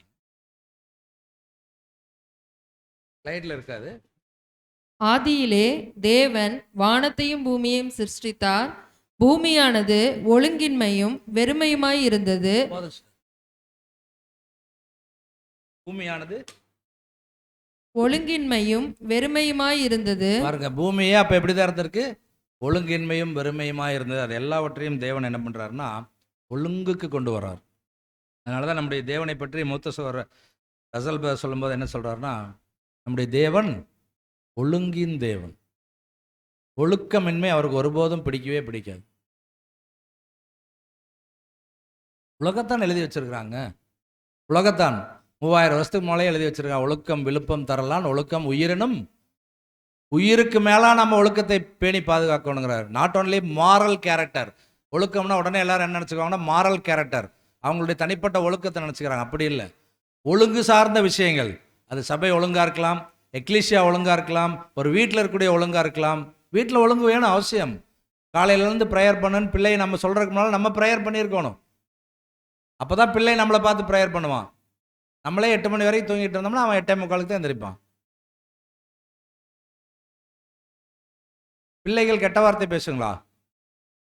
சிறு பிள்ளைகள் கெட்ட வார்த்தை பேசி நீங்கள் யாராவது கேட்டிருக்கீங்களா? யாருமே கேட்டது இல்லையா? சிறு பிள்ளைகள் அதிகமாக கெட்ட வார்த்தை பேசுகிறாங்க, நான் கேட்டிருக்கேன். நீங்கள் யாருமே கேட்டது இல்லையா? எப்படி அவங்களுக்கு அந்த வார்த்தைகள் தெரிஞ்சுது? என்னம்ப அதனால தான் உலகத்தார் சொல்கிறான், பிள்ளைகள் கெட்ட வார்த்தைகளை பேசுவதில்லை, அவர்கள் கேட்ட வார்த்தைகளை பேசுகிறார்கள். பிள்ளைகள் என்ன வார்த்தை பேசுகிறாங்க? கெட்ட வார்த்தை இல்லைங்க. அவங்க பேசுகிறதெல்லாம் ஏன்னா அதுக்கு என்ன வார்த்தைன்னு தெரியாது. எங்கள் அப்பா பேசினார், எங்கள் அம்மா பேசினாங்க, அப்போ நானும் பேசுகிறேன். கேட்ட வார்த்தைகள். ஸோ கேட்ட வார்த்தைகள் எவ்வளவு தூரம் அந்த பிள்ளைகளுடைய மனதில் இது ஆழ பதிந்திருக்கிறது. அதனால தான் சைக்காலஜிஸ்ட் சொல்கிறாங்க, சைக்காலஜிஸ்ட் தத்துவ அது என்ன சொல்லலாம், மனோ தத்துவ நிபுணர்கள், உளவியலாளர்கள் 2 அல்லது ஒரு 3-4 வயதிலிருந்து அல்லது 5 கூட வச்சுக்கோங்க, 5 வயதிலிருந்து 15 வயதுக்குள்ள எத்தனை வருஷங்கள் இருக்குங்க? 10 வருஷம். இந்த 10 வருஷத்தை பிள்ளைகளை நீங்கள் சரியான விதத்தில் கைடு பண்ணிட்டீங்கன்னா லைஃப் லாங் அதை பிடிச்சிக்குவோம். அதனால தான் உலகத்தின் பழமொழி 5 வளையாது 50 வளையாதுன்னு சொல்கிறான். ஞானி என்ன சொல்கிறாருன்னா, நீ வாலிப பிராயத்தில் அவன் பிள்ளைகளுக்கு நடத்த வேண்டிய விதத்தில் நடத்து, அவன் அதை எது வரைக்கும் பிடிச்சிட்டு இருப்பான்? முதிர் வயதிலும் அதை விடாது இருப்பான். ஸோ அதனால தான் சொல்கிறோம், உளவியலாளர்களுடைய கருத்து என்னென்னா 5 வயது முதல் 15 வயது வரைக்கும் இருக்கக்கூடிய அந்த இடைப்பட்ட 10 வருடங்களில் பிள்ளைகளுக்கு நீங்கள் நன்மையான விஷயங்களை கற்றுக் கொடுத்துட்டீங்கன்னா அவைகள் விடாமல் அதை பிடிச்சிக்கும். என்ன பதர் பண்ணுறது? ஒரே ஒரு பையனை தான் வச்சுருக்கிறேன், முடியல பதர், திட்ட முடியல, அடிக்க முடியல. ஒரு விஷயம் நீங்கள் நம்ம எல்லாரும் மறந்துடுறோம், பிள்ளைகளை நாம் கண்டித்து திருத்தி சரியான வழிக்கு கொண்டு வராமல்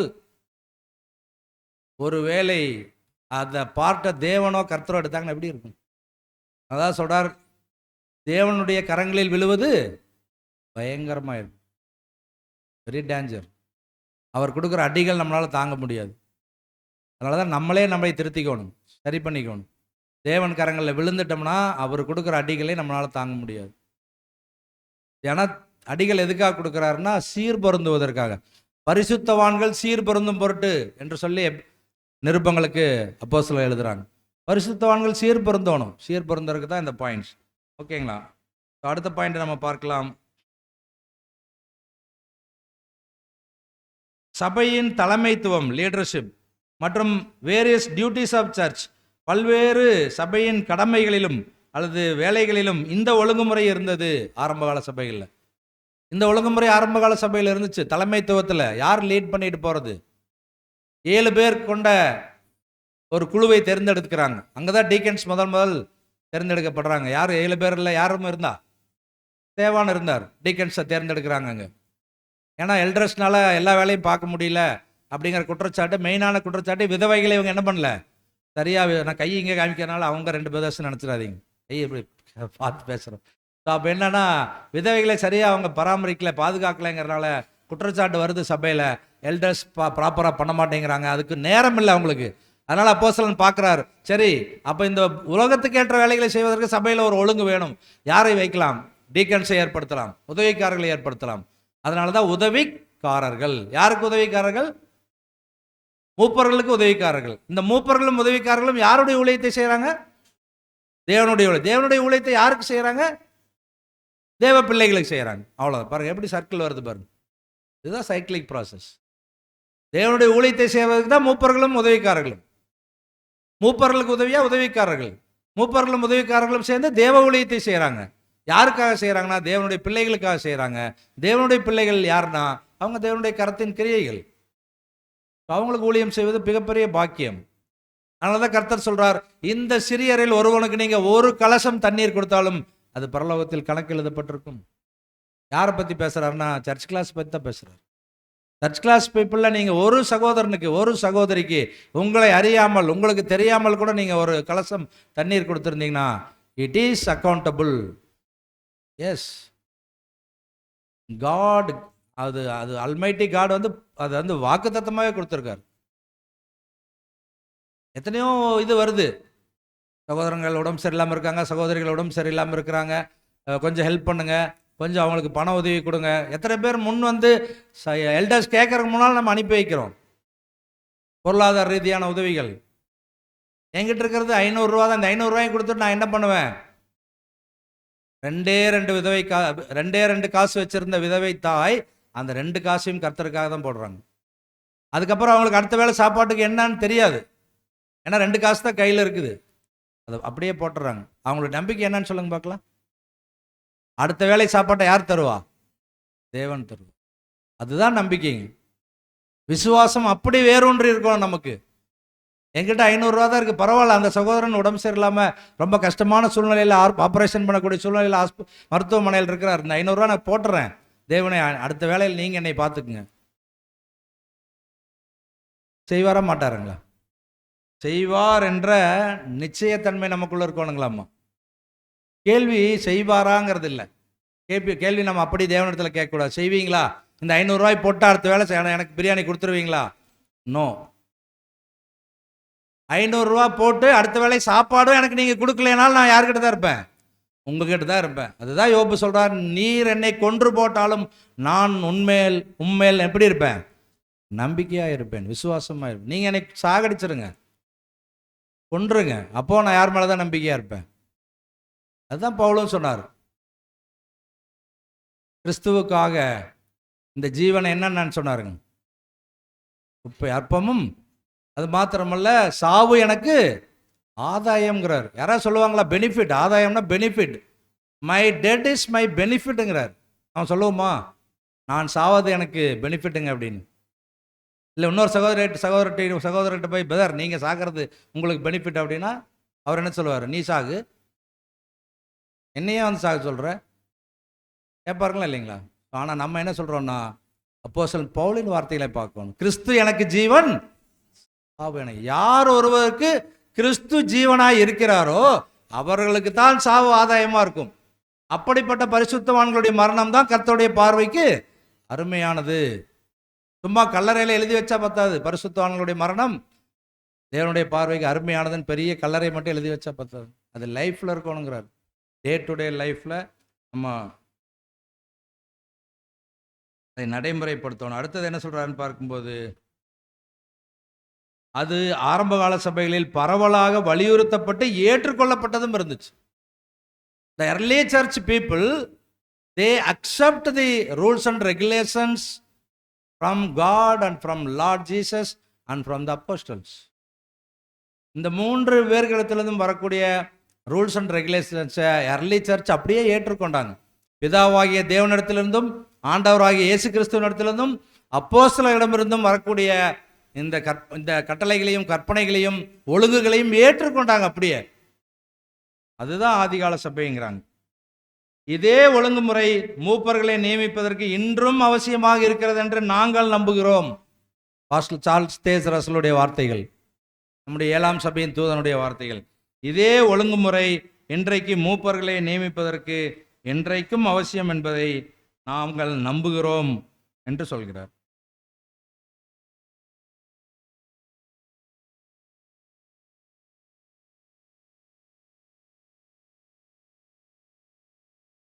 ஏன் இந்த பாயிண்ட் சொல்றாருன்னா, நமக்கு எச்சரிப்பு உண்டாக்கும்படி முன்பு எழுதப்பட்டவைகளெல்லாம் நமக்கு போதனைகளாக இருக்கு.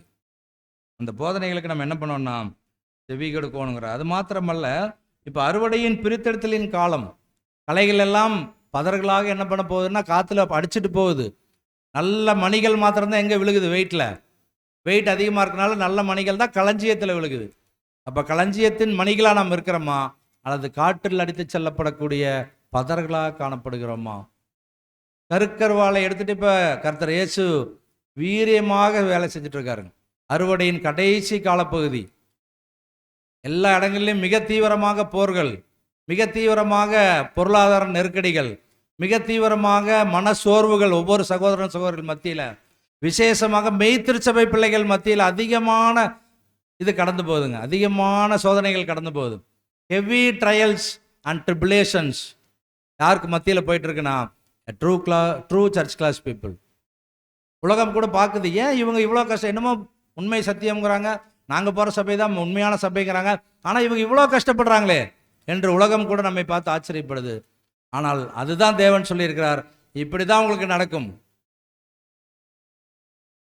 கடைசி காலத்தில் சகோதரன் என்ன பண்ணுவான்னு சொல்கிறாங்க, காட்டி கொடுப்பார்கள். சகோதரனை காட்டி கொடுப்பார்கள். பேதுரு என்னதான் பண்ணாருங்க? மறுதளிச்சார். பிற்பாடு என்ன பண்ணார்? மனங்கசந்து அழுதார். ஆனால் கடைசி காலங்களில் நம்ம என்ன பண்ணுவோம்னா, சகோதரர்களை காட்டி கொடுப்போங்கிறார். நானே மாட்டிக்கிறேன்னு வைங்க, பிடிச்சிட்டாங்க இந்த சத்தியத்தில் இருக்கேன். ஆமாம், ராஜ்குமார் பேர் எங்கே இருக்காருன்னு சொல்லுவியா? சொல்ல மாட்டேன். சொல்லுவியா? சொல்ல மாட்டேன். இந்த ஒரு நகத்தை மட்டும் கொடுக்குறாருன்னு வைங்க, என்ன பண்ணுவேன்? கொடுங்கெல்லாம் வேண்டாம், பக்கத்தில் கொண்டு வந்தாலே என்ன சொல்லிடுவேன், இந்த லைட்டில் போய் லெஃப்டில் திரும்பினீங்கன்னா 3வது வீடு அவர் வீடு தான், அங்கே போயிருங்க. பயம் வந்துடும், உயிர் பயம் வந்துடும். ஆனால் அங்கே அப்போஸ்தலர் சொல்கிறார், நீங்கள் கடைசி பரியந்தம், மரண பரியந்தம் நிலை நிற்பவர்களே ரட்சிக்கப்படுவார்கள். இதெல்லாம் சாதாரணமான வார்த்தைகளாக வாச்சிட்டு போயிடுறேங்க. இது ஒவ்வொன்றுக்குள்ளும் ஆழமான அர்த்தங்கள் இருக்குது.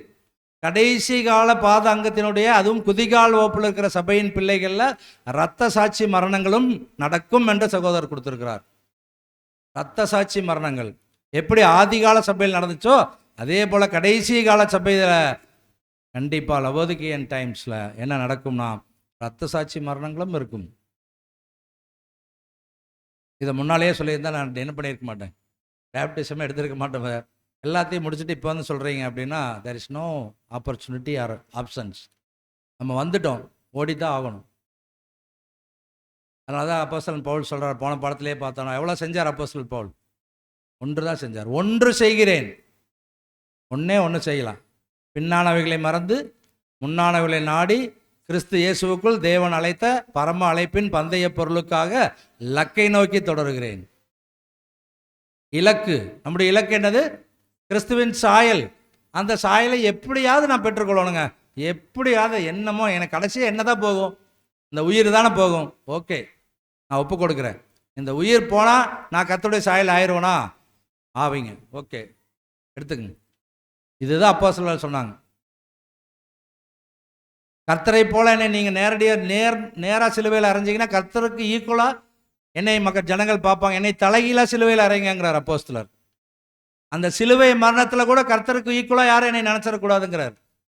என்ன மைண்ட் செட் பாருங்க. அதெல்லாம் என்ன ஒரு, எப்படி சொல்லலாம், ஒரு ஒரு பெருந்தன்மை, generosity mind.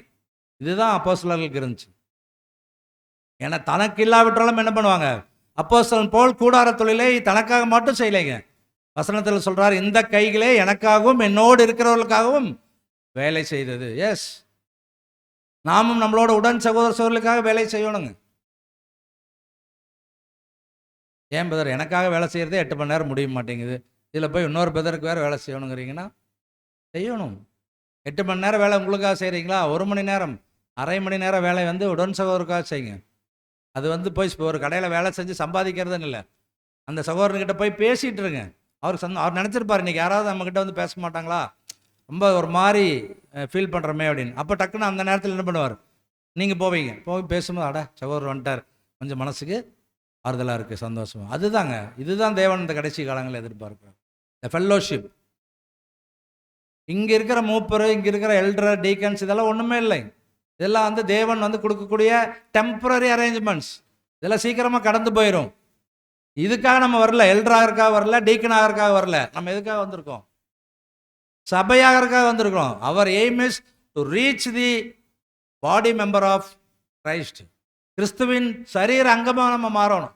That is our aim, that is our goal, that is our point. நம்ம ஃபோக்கஸ் அதுவாக தான் இருக்கும். அதான் சொல்ல வர்றார்.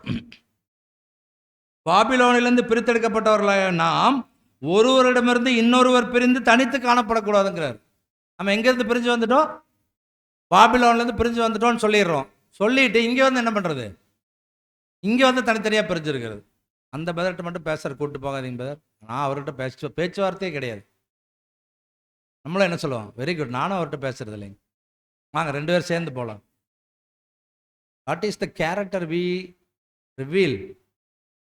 அந்த சகோதரர்கிட்ட பேச மாட்டேன்னு சொல்கிறதுக்கு உங்களுக்கு யார் ரைட்ஸ் கொடுத்தது? கேள்வி கேட்டிருக்கீங்களா? அப்படி சொன்ன சகோதரங்கிட்ட, சகோதரிகிட்ட. அந்த சகோதரன் உங்களுக்கு விரோதமாக பேசியிருக்கலாம், உங்களுக்கு விரோதமாக செயல்பட்டிருக்கலாம். ஆனால் அவரை நான் பகைப்பேன் என்று சொல்வதற்கு உங்களுக்கு யார் ரைட்ஸ் கொடுத்தது? நீங்கள் அப்படி பேசக்கூடாது, வாங்க நம்ம 2 பேர் போய் அந்த சகோதரனை சந்திப்போம். That is the right spirit. இருக்கா நம்மக்கிட்ட? நம்மக்கிட்டேன்னு தான் சொல்கிறேன், உங்ககிட்டேன்னு கேட்கல. அதனால் என்னை நீங்கள் என்ன பண்ணிக்கணும்? இடையில சேர்த்திக்க. நான் என்னமோ உத்தமன் மாதிரி நீங்கள் நினச்சிக்க வேண்டாம். எல்லாம் நானும் உங்களைப் போல பாடுள்ள மனுஷன் தானே, அப்போஸ்தலர் பவுல் சொன்னது போல் நானும் உங்களில் ஒருத்தன் தான். அதனால் சேர்த்துறது எல்லா பாயிண்ட்டும் எனக்கு சேர்த்து தான். அப்போ அப்படி நம்ம பிரிந்து இருக்கக்கூடாது. கர்த்தருடைய பந்தியில், கிறிஸ்தவ உறவில், ஐக்கியத்தில் நம்ம ஒன்று கூடி இருக்கணுங்கிறார். நம்ம எங்கே ஒன்று கூடுறோம்? 1 டே மீட்டிங்கில், கன்வென்ஷனில், காட்டேஜ் மீட்டிங்கில் ஒன்று கூடுறோம். கேட்டுங்களா? எதுக்காக? மத்தியானம் சிக்கன் பிரியாணி போடுவாங்கிறதுக்காகவா? எதுக்காக ஒன்று கூடுறோம்? காட்டேஜ் ப்ரேயர் மீட்டிங்கில். காட்டேஜ் ப்ரேயர் மீட்டிங்கோடைய நோக்கம் என்ன? அந்த குடும்பத்தார் வரக்கூடிய சபையார்கிட்டத்தில் தனிப்பட்ட விதத்தில் தனித்து பேசுவதற்கான வாய்ப்பு. சபையில் சில விஷயங்களை ஷேர் பண்ண முடியாது, வீட்டுக்கு வரும்போது தனித்து பேசுவாங்க. சிஸ்டர், இந்த மாதிரி சூழ்நிலை நான் சொல்லணும்னு நினச்சேன், சொல்ல முடியல, பாருங்கள் இப்போ நீங்கள் வீட்டுக்கு வந்துட்டீங்க, இன்றைக்கி காட்டேஜுக்கு, இன்றைக்கி என் மனசில் இருக்கிறதெல்லாம் கொட்டுறேன். இன்னொரு அருமையான வாய்ப்பு cottage prayer. The importance of cottage மீட்டிங்னு ஒரு ஆர்டிக்கிளே எழுதியிருக்கார் பிரதர். அதுக்கு தான் காட்டேஜ் மீட்டிங்க. அப்படி ஒன்று சேர்ந்து நம்ம இருக்கணும். அதனால தான் என்ன சொல்கிறாருன்னா, பிணம் எங்கேயோ, பிணம்னா சத்தியம், சத்திய உணவு எங்கேயோ அந்த இடத்துல யார் கூடி வருவா? கழுகுகள். கழுகுகள் வந்து அவருடைய பிள்ளைகள், மெய்த்திருச்சபையின் பிள்ளைகள், அவங்கெல்லாம் கூடி வர வேண்டும். ரொம்ப முக்கியமானது. இப்போது இது எப்படி செய்யணும்னு சொல்கிறாருன்னா, வேறு டைம் சொல்லியிருக்கிறார், 1 hour தான். வேறு இன்னொரு 5 minutes முடிச்சலாம். வேறருக்கு தெரியும் நான் கொஞ்சம் அதிகமாக பேசுவேன் அப்படின்னு, அதனால் டைம் கரெக்டாக சொல்லியிருக்கார். ஸோ அப்போது என்ன பாயிண்ட் சொல்கிறாருன்னு பார்த்தீங்கன்னா, நாளானது சமீபித்து வருகிறதை எவ்வளவாய் பார்க்கிறோமோ அவ்வளவாய் இதை நம்ம வேகமாக செய்யணும். இப்போ நாளானது எவ்வளோ சமீபமாக இருக்குது? யாராவது சொல்லுங்க பார்க்கலாம். நாளானது எவ்வளோ சமீபமாக இருக்குது? யாராவது ஒருத்தர் சொல்லுங்கள், நாளானது எவ்வளோ சமீபமாக இருக்குது?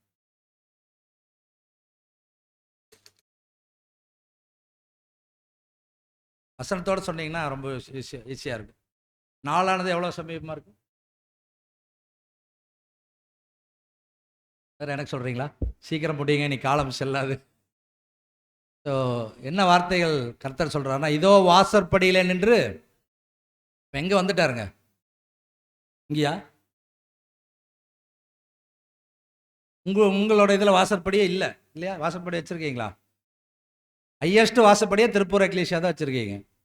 ஏறி வர முடிய மாட்டேங்குது. 40 படி ஏறினோட மூச்சு தள்ளுது இல்லைங்களா? ஸோ அப்போது அந்த வாசற்படியை பேசல. அவர் என்ன பேசியிருக்காரு? இருதயமாகிய வாசற்படியில் நின்று கதவை தட்டுகிறேன், ஒருவன் என் சத்தத்தை கேட்டு கதவை திறந்தீங்கன்னா தான் யார் உள்ள வருவா? நம்ம என்ன பண்ணுறது? அந்த கதவுக்குள்ளே ஒரு லென்ஸ் வச்சுருப்பாங்க இல்லைங்களா, அது வழியாக பார்க்குறது யாருன்னு? கர்த்தர் தானே, அப்புறமேல் பார்த்துக்கலாம். நான் கொஞ்சம் சீரியல் பார்த்துட்ருக்கேன், இல்லைன்னா ஃபுட்பால் பார்த்துட்ருக்குறேன், இல்லைன்னா டிவி பார்த்துட்ருக்கேன், கொஞ்ச நேரம் தூங்கிக்கலாம் இல்லையா? ஒருத்தர் பார்க்கக்கூடாது. யார் இதை செய்கிறாங்களோ அவங்கவுங்க அந்த அவங்களுடைய மனசாட்சியில் கேட்டுக்கணும். ஒருத்தர் என்ன பண்ணுறாங்கன்னா பக்கத்தில் பார்க்குறாங்க, நீ இதுதானே சீரியல் தானே பார்த்த, பிரதர் சொல்கிறாரு பாரு. அப்படி இல்லை. இது ஒருவர் சொல்வதற்காக அல்ல, நம்மை நாமே சரிப்படுத்தி கொள்வதற்கு. நான் அப்படி இருந்தேன்னா நான் என்ன பண்ணிக்கணும்? என்னை திருத்திக்கணும். உலகத்தாரே சொல்கிறாங்க, நீங்கள் ஒரு விரலை மற்றவங்களை நோக்கி நீட்டினீங்கன்னா எத்தனை விரல் நம்மை நோக்கி இருக்குதுங்கிறாங்க? இன்னும் 2 3 இதுவும் சேர்த்திக்கலாம். இது இப்படி 4 விரல்கள் நம்மை நோக்கி இருக்குது. ஒரு விரல் தான், ஒரு விரலில் இல்லை மற்றவங்களை நம்ம குறை சொல்கிறோம், ஆனால் 4 விரல்கள் நம்மை நோக்கி திரும்பி இருக்கு. அதான் கர்த்தர் சொல்கிறார், முதல்ல உன்னுடைய கண்ணில் இருக்கிற துரும்பை எடுத்து போட, அப்புறம் மற்றவங்க கண்ணில் இருக்கிற உத்தரத்தை நீ என்ன பண்ணலாம், எடுக்கிறத பற்றி யோசிக்கலாம். முதல்ல உன் கண்ணிலே எத்தனை பிரச்சனை வச்சிருக்கிறியே அப்படிங்கிறார். ஸோ ரொம்ப முக்கியம். அப்போ ஆதி சபைகளின் நாட்கள் இந்த ஒழுங்குமுறை இருந்துச்சு. காலப்போக்கில் இதெல்லாம் கடிதங்களாக அப்போஸ்தலர் நிருபங்களாக கொடுத்தது எல்லாமே காப்பி எடுத்து வச்சுக்கிட்டாங்க சபைகள். காப்பின்னா என்ன, ஜெராக்ஸ் காப்பி. இன்றைக்கெல்லாம் வந்து ஜெராக்ஸ் காப்பி இருக்குது. அன்னைக்கெல்லாம் என்ன காப்பி சொல்லுவாங்க, தோல் சுருள்கள் எழுதி அந்த காப்பி எடுத்து வச்சுக்குவாங்க. இதில் அநேக விஷயங்கள் பார்த்தீங்கன்னா பவுல் தான் பேசியிருக்காருங்கிறார், நிறைய விஷயங்கள். அப்புறம் கன்கார்டன்ஸ்லேயும் நிறைய விஷயங்கள் வந்து கொடுக்கப்பட்டிருக்குது. அப்போ ஒழுங்குகள் பார்க்கணும். சில ஒழுங்குகள் பார்த்தீங்கன்னா, ஏன் சபையில் ஸ்திரீகள் பேசக்கூடாது?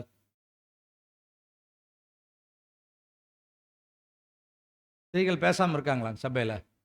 ஸ்திரீ தான் அதிகமாக பேசுகிறாங்க. கொஞ்ச நேரம் இந்த பக்கம் அமைதியாக தான், இந்த பக்கம் ஃபுல்லாக பேசிகிட்டு இருப்பாங்க இல்லைங்களா? அப்போ இந்த பக்கம் ஆப்பாச்சுன்னா அந்த பக்கம் ஃபுல்லாக பேச ஆரம்பிப்பாங்க. ஸோ இது இயல்பு, மனித இயல்பு. இப்போ ஸ்திரீகள் சபையில் பேசக்கூடாதுன்னா அவங்களுக்குள்ளே பேசுகிறத பற்றி பேசலை. அங்கே என்ன பேசுகிறாருன்னா, சபையில் ஸ்திரீகள் வந்து போதிக்கக்கூடிய ஒரு காரியத்தை எடுத்துக்கக்கூடாது. அதுக்கான சில விளக்கங்கள் எல்லாம் ரசல் அவர்கள் வால்யூம்ஸில் கொடுக்குறார். அது இப்போ நமக்கு பாடத்துக்கு அவசியம் இல்லாத விஷயங்கள். அப்போ சிலருக்கு அதுவே கோபமாகுது. நாங்களாம் பயிர் சபையில் இருந்தப்போ நாங்கள் எப்படியெல்லாம் போய் பேசணும் தெரியுமா, பாஸ்டருக்கு ஈக்குவலாக நின்று நான் ப்ரீச் எல்லாம் பண்ணியிருக்கிறேன். இங்கே வந்தால் என்ன பண்ணுறாங்க, ஒரு மூலையில் உட்கார வச்சிடுறாங்க. அப்படி அல்லங்க, இது ஒழுங்குமுறை. இந்த ஒழுங்குமுறை தேவன் ஏற்படுத்தினது. தலை கிறிஸ்துன்னு சொல்கிறோம், அவருக்கு தலை யாருங்க? அப்போ யார் பெரியவருங்கிற கேள்விக்கே அங்கே இடமில்லை. யார் தான் பெரியவர்? பிதாவாகிய தேவன். அதனால தான் சொல்கிறார், மணவாட்டிக்கு கிறிஸ்து தலை, கிறிஸ்துவுக்கு தேவன் தலை. இதுதான் அரேஞ்ச்மெண்ட், டிவைன் ஆர்டர். இந்த டிவைன் ஆர்டரை நம்ம மாற்றக்கூடாது, மாற்றவும் முடியாது, மாற்றவும் பண்ணுறது தப்பு. டிவைன் ஆர்டர்னா மணவாட்டி கீழே தான் இருக்கணும், மணவாட்டிக்கு தலையாக கிறிஸ்து தான் இருக்கணும், கிறிஸ்துவுக்கு தலையாக தேவன் தான் இருப்பார். அப்படியெல்லாம் முடியாது பாரு, இதை நான் ஏற்றுக்க முடியாது, நான் பகுத்தறிவாதி, நான் வந்து இப்படி வளர்ந்து வந்தப்போ நான் எங்கள் வீட்டில் என்னை அப்படி தான் வளர்த்துனாங்க, ஆணுக்கு பெண் சமம் தான் வளர்த்துனாங்க, நான் ஈக்குவலாக தான் இருப்பேன் அப்படின்னு நம்ம சொன்னோம்னா, ஒரே ஒரு கேள்வி நம்ம கேட்கலாம். சகோதரிகள்கிட்ட ஒரு கேள்வி கேட்குறோம், சகோதரர்களும் சேர்த்தே கேட்கலாம். கிறிஸ்து பிறப்பு இறப்பை பற்றி வேதாமத்தில் இருக்குது. சபை பிறப்பு இறப்பு அவருடைய உயிர்த்தெழுதல் எல்லாமே வேதாமத்தில் இருக்குது. பிதாவாகிய தேவன் எப்போ தோன்றினார்? யாரை ஒருத்தர் ஆன்சர் சொல்லுங்க. பிதாவாகிய தேவன் எப்போ தோன்றினார்? வசனத்தை வச்சுட்டு அவர் ஆதியும் அந்தமாய் ஏபிசிடி எல்லாம் சொல்லக்கூடாது. அவர் எப்போ தோன்றினார்?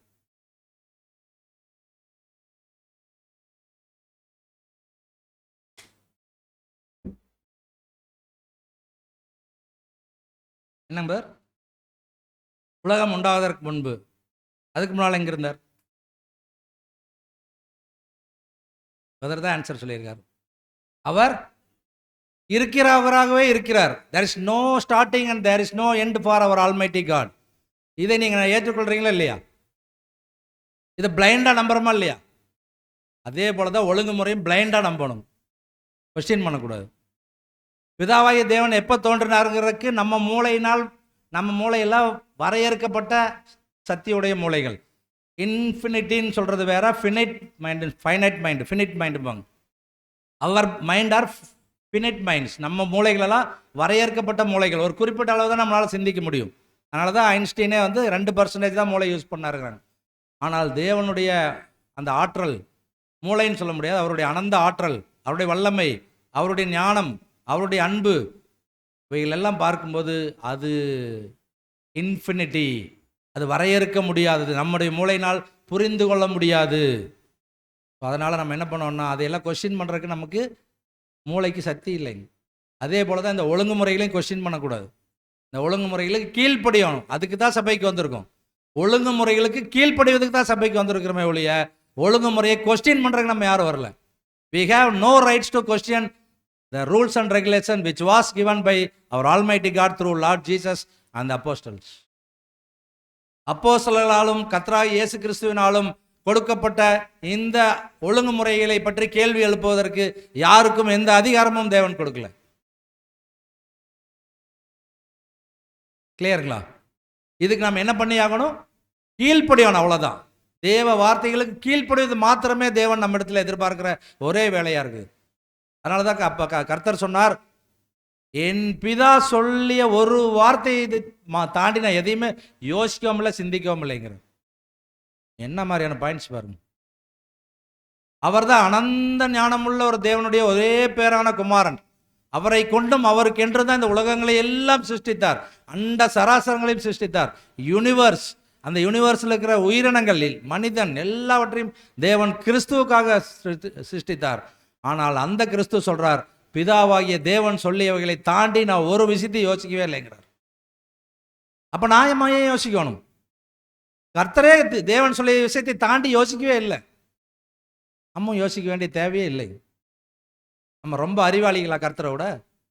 அவரை தாண்டி யோசிக்க முடியுமா நம்மளால? அவர் பரிபூர்ண மனிதர், அவரே யோசிக்கல. என் பிதா எனக்கு சொல்லிக் கொடுத்த வார்த்தைகள் எதுவோ அதை செய்யவே நான் வந்தேன். சாத்தானுடைய சோதனைகள் வரும்போது அதே தான் சொன்னார், இந்த கல்லுகளை அப்பங்களாக்கி சாப்பிடும் அப்படின்னு சொல்லும்போது, மனுஷன் அப்பத்தினாலே மாத்திரமல்ல தேவனுடைய வாயிலிருந்து புறப்படுகிற ஒவ்வொரு வார்த்தையினாலும் பிழைப்பான் என்று எழுதி இருக்கிறதே அப்படின்னு கோட்டு தான் பண்றாரு. அவர் சொன்ன மாதிரி கூட சொல்ல என்று வேதத்தை, எங்க அப்பா வேதத்தில் எழுதி வச்சிருக்காரு, நீ படிக்கலையா, உனக்கு தெரியாதா என்று சாத்தான் இடத்துல அவர் கொஸ்டின் பண்றாரு. இதுதான் நமக்கான பாடம். நம்ம கொஸ்டின் பண்றதுக்காக இங்க வரல, கீழ்ப்படியறதுக்காக வந்திருக்கிறோம். பிலிப்பியர்ல அழகா சொல்லுவார் அப்போஸ்தலன் பவுல், அவர் மரண பரியந்தம், அதாவது சிலுவையின் மரண பரியந்தமும் கீழ்ப்படிந்ததால் அவரை வானோர் பூதலத்தோர் பூமியின் மேலானோர், பூமியின் மேலானோரோ கீழானோரோ, பூமியின் கீழானோர் யாவருடைய முழங்கால் யாவும் முடங்கும்படிக்கு மேலான நாமத்தை அவருக்கு தந்தரளினார். அருமையான பாயிண்ட்ஸ் பாருங்க. மரண பரியந்தம் கீழ்ப்படிந்தார் கர்த்தர் இயேசு. யாருக்கு? பிதாவாகிய தேவனுக்கு. நாமும் கூட நம்முடைய மரண பரியந்தம் கீழ்ப்படிய வேண்டியவர்களாக நாம் காணப்பட வேண்டும். அதே வேளையில் நம்ம என்ன பண்ணணும்னு சொல்கிறாருன்னா, மிகவும் எளிமையாகவும் ஒழுங்குடனும் காணப்படணுங்கிறார். ரொம்ப எளிமையாக நம்ம இருந்து பழகணுங்க. முதல்ல கன்வென்ஷனுக்கு புது ட்ரெஸ் எடுக்கிறத எப்போ ஸ்டாப் பண்ணுறோமோ அப்போவே நம்ம பாதி ஒழுங்குக்கு வந்துடுவோம். எல்லாரும் கன்வென்ஷன் வந்தால் முதல் வேலை குழந்தைகளுக்கு என்ன பண்ணுறாங்க? புது ட்ரெஸ் எடுக்கிறது. ஏன் பதர் புது ட்ரெஸ் போடக்கூடாதா பதர்? இல்லை, கன்வென்ஷன் எல்லாரும் கூடுறோம், எல்லா தரப்பு மக்களும் வராங்க, இயலாத வீட்டு பிள்ளைகளும் வராங்க. அந்த குழந்தைகள் ரொம்ப எளிமையான ஒரு ட்ரெஸ்ஸில் வரும்போது நம்முடைய பிள்ளைகளை பார்த்து அது ஏக்கப்படும். ஏன் யூனிஃபார்ம் கொண்டு வந்தாங்க ஸ்கூல்களெல்லாம்? டீச்சர்ஸ் தெரியும். ஏன்னா யூனிஃபார்ம் என்பது அதுக்கு பேரே யூனிஃபார்ம். ஒரே மாதிரி நீ பெரிய ஜமீன் வீட்டு பையனாக இருந்துட்டு போ, அல்லது நீ கீழே இருக்கிற பையனாக இருந்துட்டு போ, ஆனால் நீ உள்ளே வரும்போது வெள்ளை சட்டையும் காக்கி பேண்ட்டு தான் போட்டு வரணும். யூனிஃபார்ம் எல்லாரும் ஒரே மாதிரி தான் இருக்கும். நம்ம என்ன பண்ணுறது? இல்லை, நகைகள் நம்மக்கிட்ட இருக்குதுன்னு காமிக்கிறதுக்காகவே நிறைய அணிஞ்சிட்டு வரோம். ஏன்? சிம்பிளாக இருக்கலாம். கர்த்தர் நமக்கு என்ன சொல்லிட்டு போனார்னா, எளிமை தான் கற்றுக்கொள். ஆவியில் எளிமை உள்ளவர்கள் பாக்கியவான்கள், பரலோக ராஜ்யம் அவர்களுடையது. those who are willing to join the joint heirs of Jesus Christ, they should live in a life, in a simple life. கண்டிப்பாக நம்ம எளிமையான வாழ்க்கை தான் வாழ்ந்து ஆக வேண்டும் இந்த பூமியில். அதுக்காக நம்ம நல்ல உடைகள் உடுத்த வேண்டாம்னு சொல்ல, கிழிஞ்சு போன ட்ரெஸ் போடணும்னு சொல்ல. நீங்கள் விலை உயர்ந்த ஆடைகள் அணியாதீங்கிறாரு சகோதரர். நீங்கள் விலை மதிப்புள்ள ஆபரணங்களை அணியாதீங்கிறாரு. சிம்பிளாக இருங்க. இதெல்லாம் மற்றவருடைய பார்வையில் வெளியேறப்பட்ட ஒரு மாடலாக இருக்குங்கிற. அதான் சொல்றார், மிகவும் எளிமையாகவும் ஒழுங்காகவும் இருக்க வேண்டும். அடுத்தது, கிறிஸ்துவின் சரீரத்தை கட்டி எழுப்பும் மற்றும் பக்தி விருத்தி அடையப்படும் பணியில் அவரவருடைய திறமைக்கேற்ப அவ்வப்போது பங்கெடுத்திட வேண்டும். அவங்கவுங்களுக்கு தேவன் என்ன டேலண்ட் கொடுத்துருக்காரோ அந்த டேலண்ட்டுக்கு தகுந்த மாதிரி இண்டிவிஜுவலாக எல்லாரும் பார்ட்டிசிபேட் பண்ணணுங்க. எக்லிஷியாவுடைய வேலைகள்லாம் எல்லாருக்கும் டீக்கன்ஸுக்கு தான் பங்கு. நாங்கள் போய் ஹாலை க்ளீன் பண்ணி வச்சுட்டு உட்காந்துருவோங்கிற மாதிரி சகோதரிகளுக்கோ அல்லது வேறு சகோதரர்களுக்கோ அந்த எண்ணம் வர வேண்டிய அவசியமே இல்லை. எல்லாருக்கும் எல்லாவற்றிலும் பங்கிட்டு இருக்கு. எல்லாருமே ஊழியக்காரர்கள் தான். விசேஷமாக சபை அவங்களை கரங்களை உயர்த்தி ஒரு குறிப்பிட்ட ஊழியத்துக்கு தேர்ந்தெடுக்கிறாங்க, மூப்பர்கள் மற்றும் உதவிக்காரர்கள்.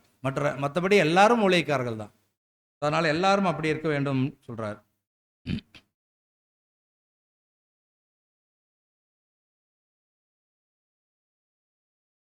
அதே மாதிரி பார்த்தீங்கன்னா அப்போஸ்தலர் 14ஆம் அதிகாரம் 21 முதல் 23 வசனங்கள் வாசிங்க. அப்போஸ்தலர் 14, 21 முதல் 23.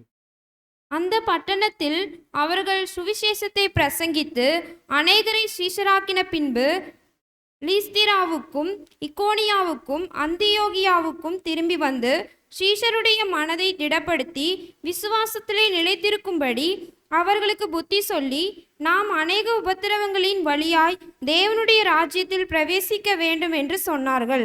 அல்லாமலும் அந்தந்த சபைகளில் அவர்களுக்கு மூப்பர்களை ஏற்படுத்தி வைத்து உபவாசித்து ஜெபம் பண்ணி அவர்கள் விசுவாசித்து பற்றி கொண்ட கர்த்தருக்கு அவர்களை ஒப்புவித்தார்கள். ப்ரீவியஸ் ஸ்லைடு போகும்போது 22 சீசர்களுடைய மனசை என்ன பண்ணுறாங்க? அப்போஸ்தலர்கள் திடப்படுத்துகிறாங்க. விசுவாசத்தில் நிலைத்திருக்கும்படி அவங்களுக்கு என்ன பண்ணுறாங்க?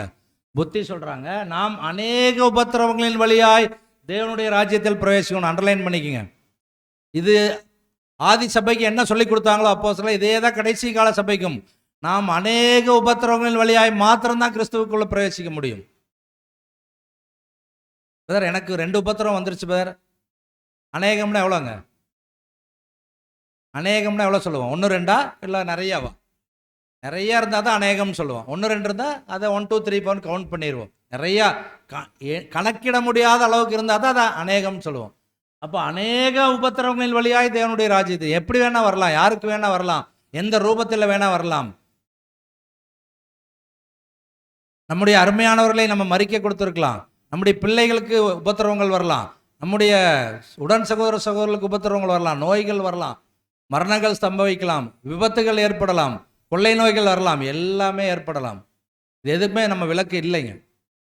ஏன் தேவன் இவைகளெல்லாம் கடைசி கால பிள்ளைகளுக்கு அனுமதிக்கிறார்னா, இந்த அனுமதியோடு நம்ம கடந்து போகும்போது தான் இந்த வலி வேதனை எப்படி இருக்கும் என்பதை இன்னொரு உலகத்தார் வந்து அந்த இதில் நிற்கும்போது, அந்த நம்ம அவர்களை நியாயம் தீர்ப்பில் வந்து அவங்க நிற்கும்போது அவர்களை அதே இரக்கத்தின் கண்ணோட பார்ப்போம். இந்த பலவீனம் எனக்கும் இருந்துச்சு இல்லையா?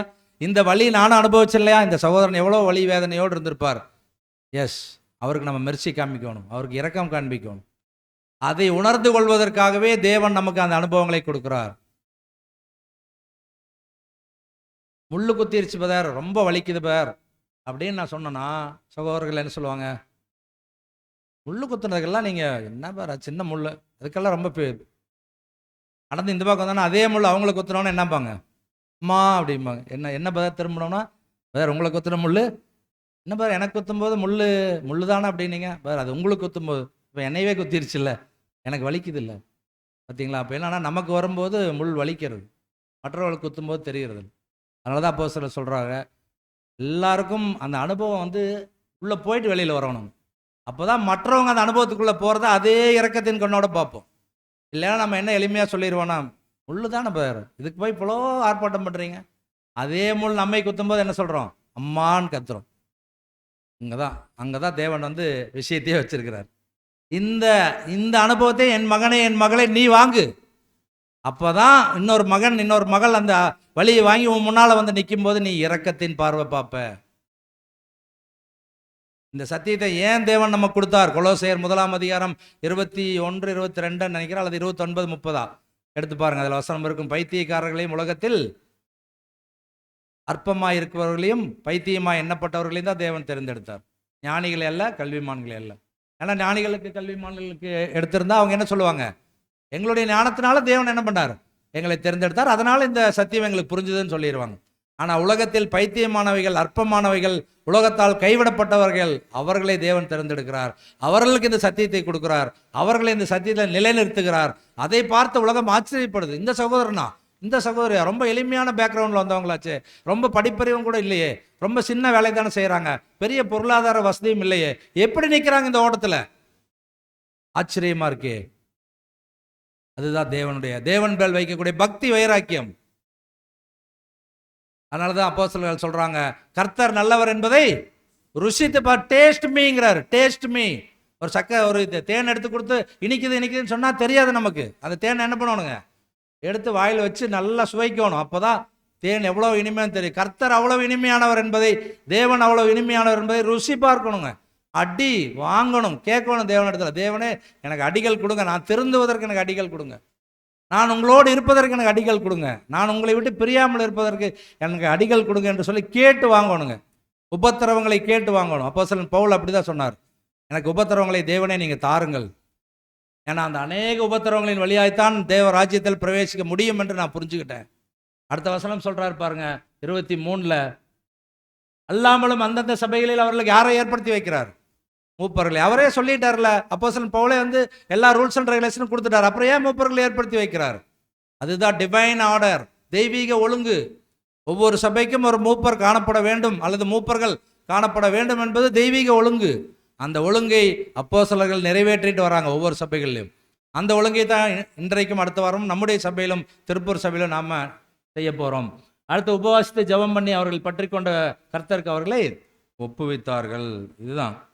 அப்புறம் மூப்பர்களுக்கான தகுதிகள் நிறையா இருக்குது. 1 தீமோத்தேயு 3 அதிகாரம் 1 முதல் 13 வசனங்கள், தீத்து 1 அதிகாரம் 5 முதல் 11 வசனங்களில் அருமையான வார்த்தைகள். நீங்கள் வீடுகளில் அநேக முறை வாசித்த வார்த்தைகள் தான். கண்காணியானவன் நல்ல வேலையை விரும்புகிறான், இது உண்மையான வார்த்தைன்னு ஆரம்பிக்கும். ரொம்ப அருமையான வார்த்தைகள். அவைகளெல்லாம் நம்ம படிப்போம். இந்த ஒழுங்கு நமக்கு ரொம்ப அவசியமாக இருக்குது. ஏன்னா குடும்பத்தில் எப்படி ஒழுங்கு அவசியமோ அதே போல் சபையிலும் ஒழுங்கு அவசியம். குடும்பத்தில் ஒழுங்கு இல்லாத பிள்ளைகள் இருக்கும்போது அந்த குடும்பத்தை வெளி மக்கள் என்ன சொல்கிறாங்கன்னு நீங்கள் கேட்டிருக்கீங்களா? என்ன பேசுவாங்கன்னு கேட்டிருக்கீங்களா? நம்ம முன்னால் ஒன்றும் சொல்ல மாட்டாங்க. அந்த பக்கம் போனதுக்கப்புறம் பிள்ளைங்களை வளர்த்திருக்காங்க பாருங்கள், ஒழுங்கு இருக்குது, அந்த பிள்ளைங்க கொஞ்சமாவது ஒழுங்காக இருக்குதுங்களா? இந்த குடும்பமே ஒரு ஒழுங்கு இல்லாத குடும்பம் சொல்கிறாங்களா இல்லைங்களா? அப்படிப்பட்ட பெயர் வந்துடும். அதனால தான் ஜாக்கிரதையாக இருக்கணும்.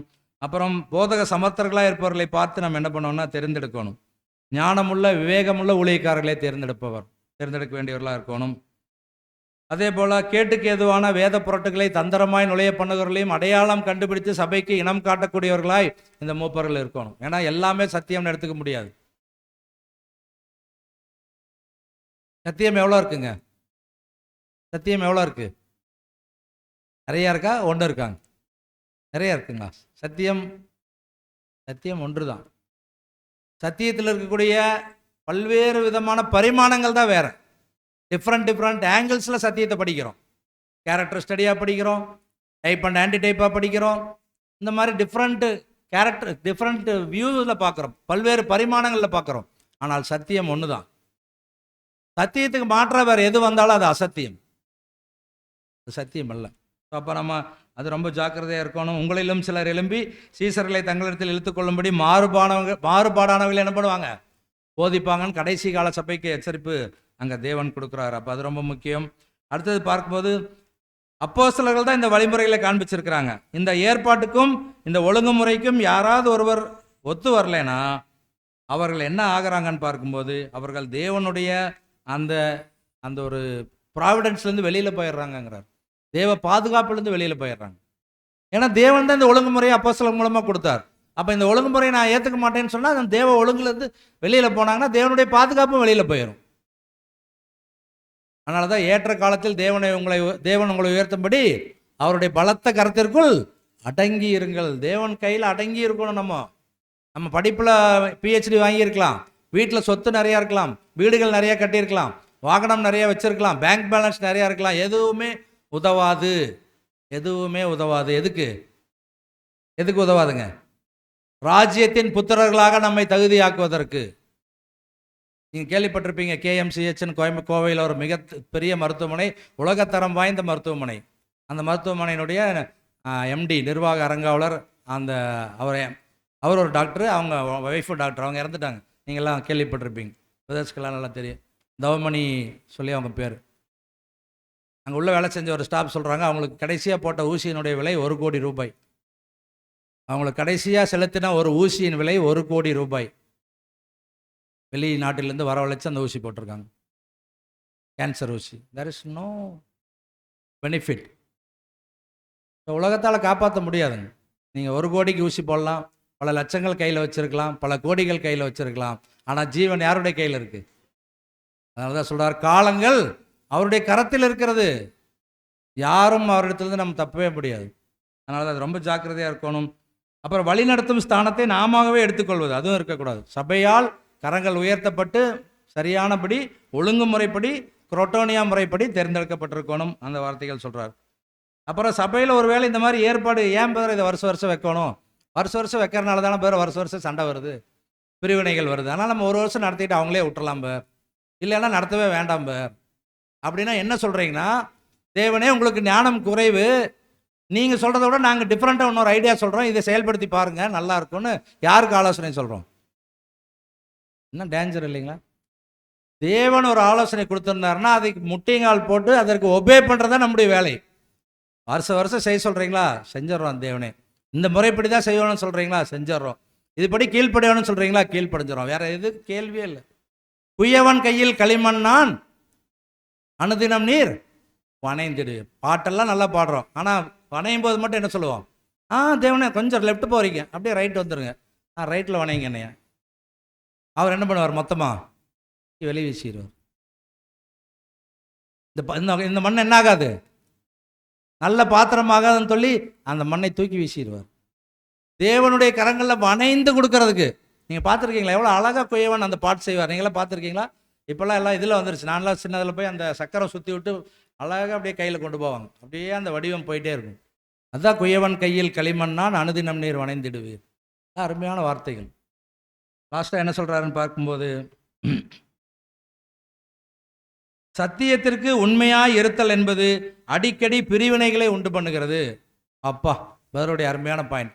சத்தியத்திற்கு உண்மையாய் இருத்தல் என்பது அடிக்கடி பிரிவினைகளை ஏற்படுத்துகிறது. ஏற்றுக்கிறீங்களா?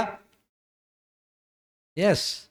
சத்தியத்துக்கு உண்மையாக இருக்கும்னு நினச்சி நீங்கள் ஏதோ ஒரு ஸ்டெப் எடுத்தீங்கன்னா கண்டிப்பாக 4 பேர் அதுக்கு என்ன பண்ணுவாங்க, எதிர்ப்பாங்க.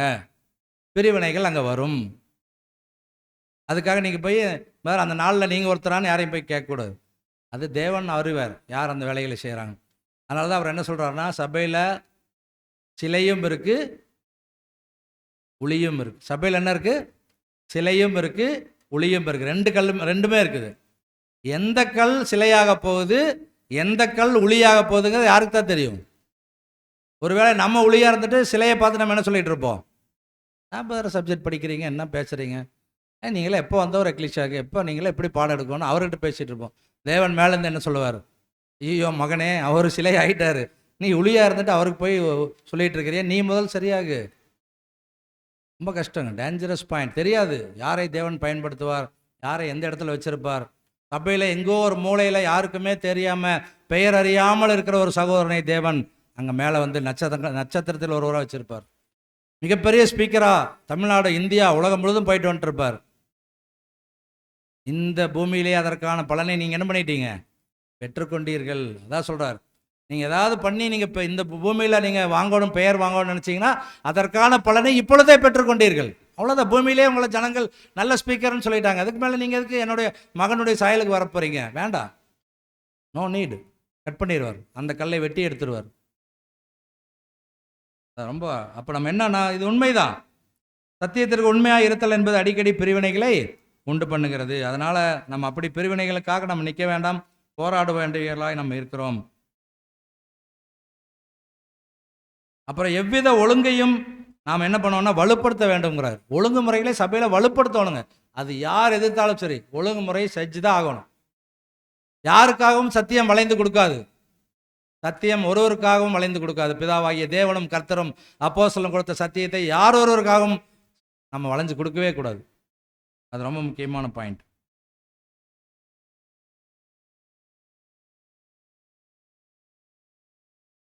ஒன்று கொரிந்தியர் 12ஆம் அதிகாரம் 28-29 வசனம்.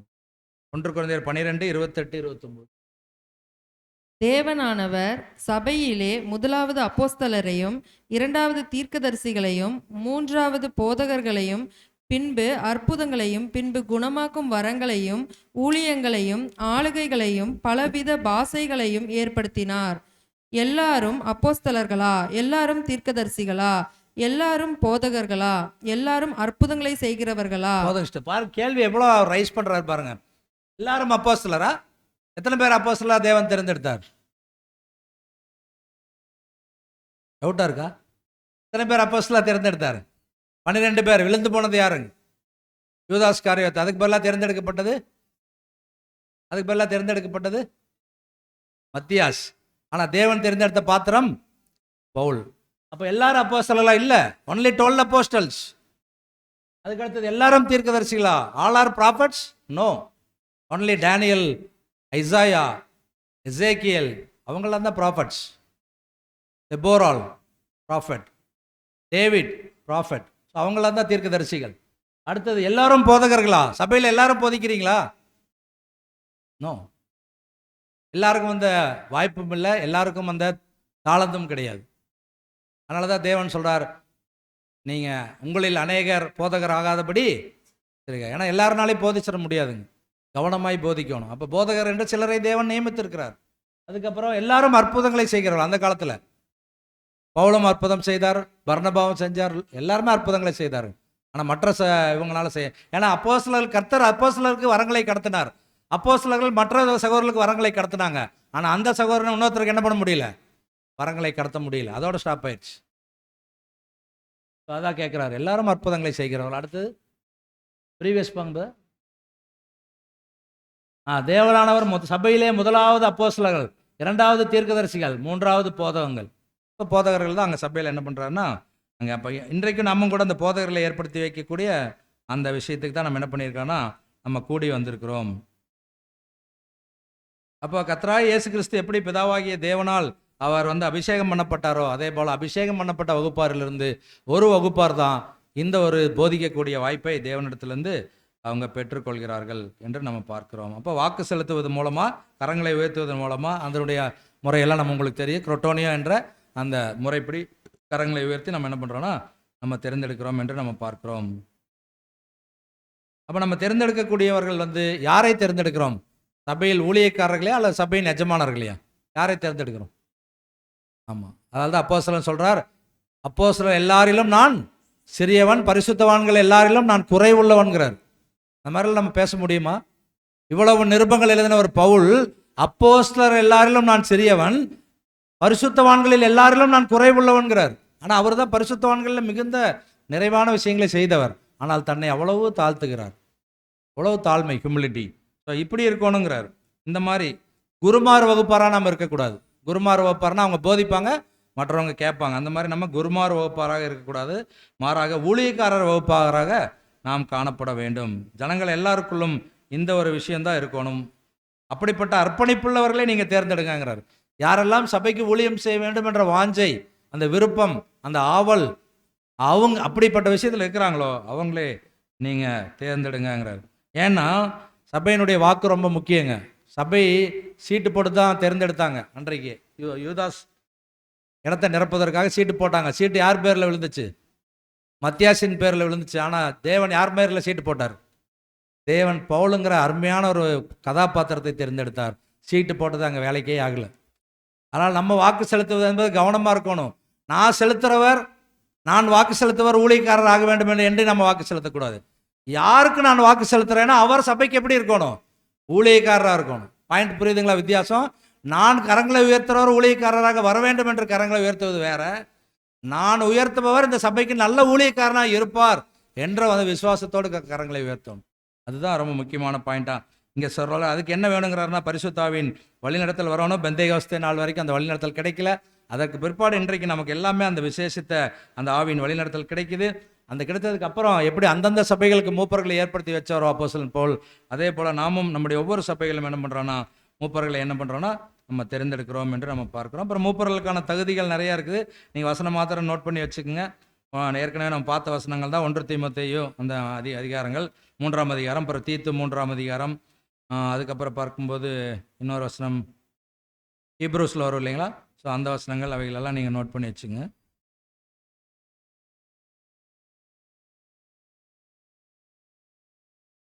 அப்புறம் கடைசியாக ஒரு பாயிண்ட் என்ன சொல்கிறான்னு பார்க்கும்போது, இந்த தன் சொந்த குடும்பத்தை நன்றாக நடத்த அறியாதிருந்தால் தேவனுடைய சபையை எப்படி விசாரிப்பார்? அப்போ ஒரு ஊழியக்காரராக தேர்ந்தெடுக்கப்பட போகிறவருடைய குடும்பத்தை அவர் எப்படி நிர்வகிக்கிறார் என்பதை நம்ம பார்க்கணுங்கிறார். For if a man know not how to rule his own house, how shall he take care of the church of God? அவருடைய சொந்த வீட்டையே அவரால் சரியாக நிர்வகிக்க முடியலன்னா how can he take care of the church of God? தேவனுடைய சபையை எப்படி வழி நடத்துவார் அவர்? அதை நம்ம கவனித்து பார்க்க வேண்டும் அன்புக்குரிய சகோதர சகோதரிகள். அப்போ உண்மையுள்ள உக்கரானக்காரன் யார் என்பதை நம்ம ரொம்ப முக்கியமாக நம்ம கவனிக்கணும். இப்படிப்பட்ட விதத்தில் தான் நம்ம என்ன பண்ணுறோம்னா நம்ம அதை ஊழியக்காரர்களை தேர்ந்தெடுக்க வேண்டும். அது மாத்திரமல்ல, ஒருவருக்கொருவர் நம்ம என்ன பண்ணோம்னா ஒருவர் பாரத்தை ஒருவர் சுமந்து கிறிஸ்துவனுடைய வளர்ச்சி, ஆவிக்கேற்ற வளர்ச்சியில் நம்ம என்ன பண்ணோம்னா வளரணும். அப்புறம் இருதயத்தில் தேறினவர்களாக நாம் காணப்பட வேண்டும். பிலிப்பியர் 3ஆம் அதிகாரம் 15-16 வசனங்கள். பிலிப்பியர் 3:15-16.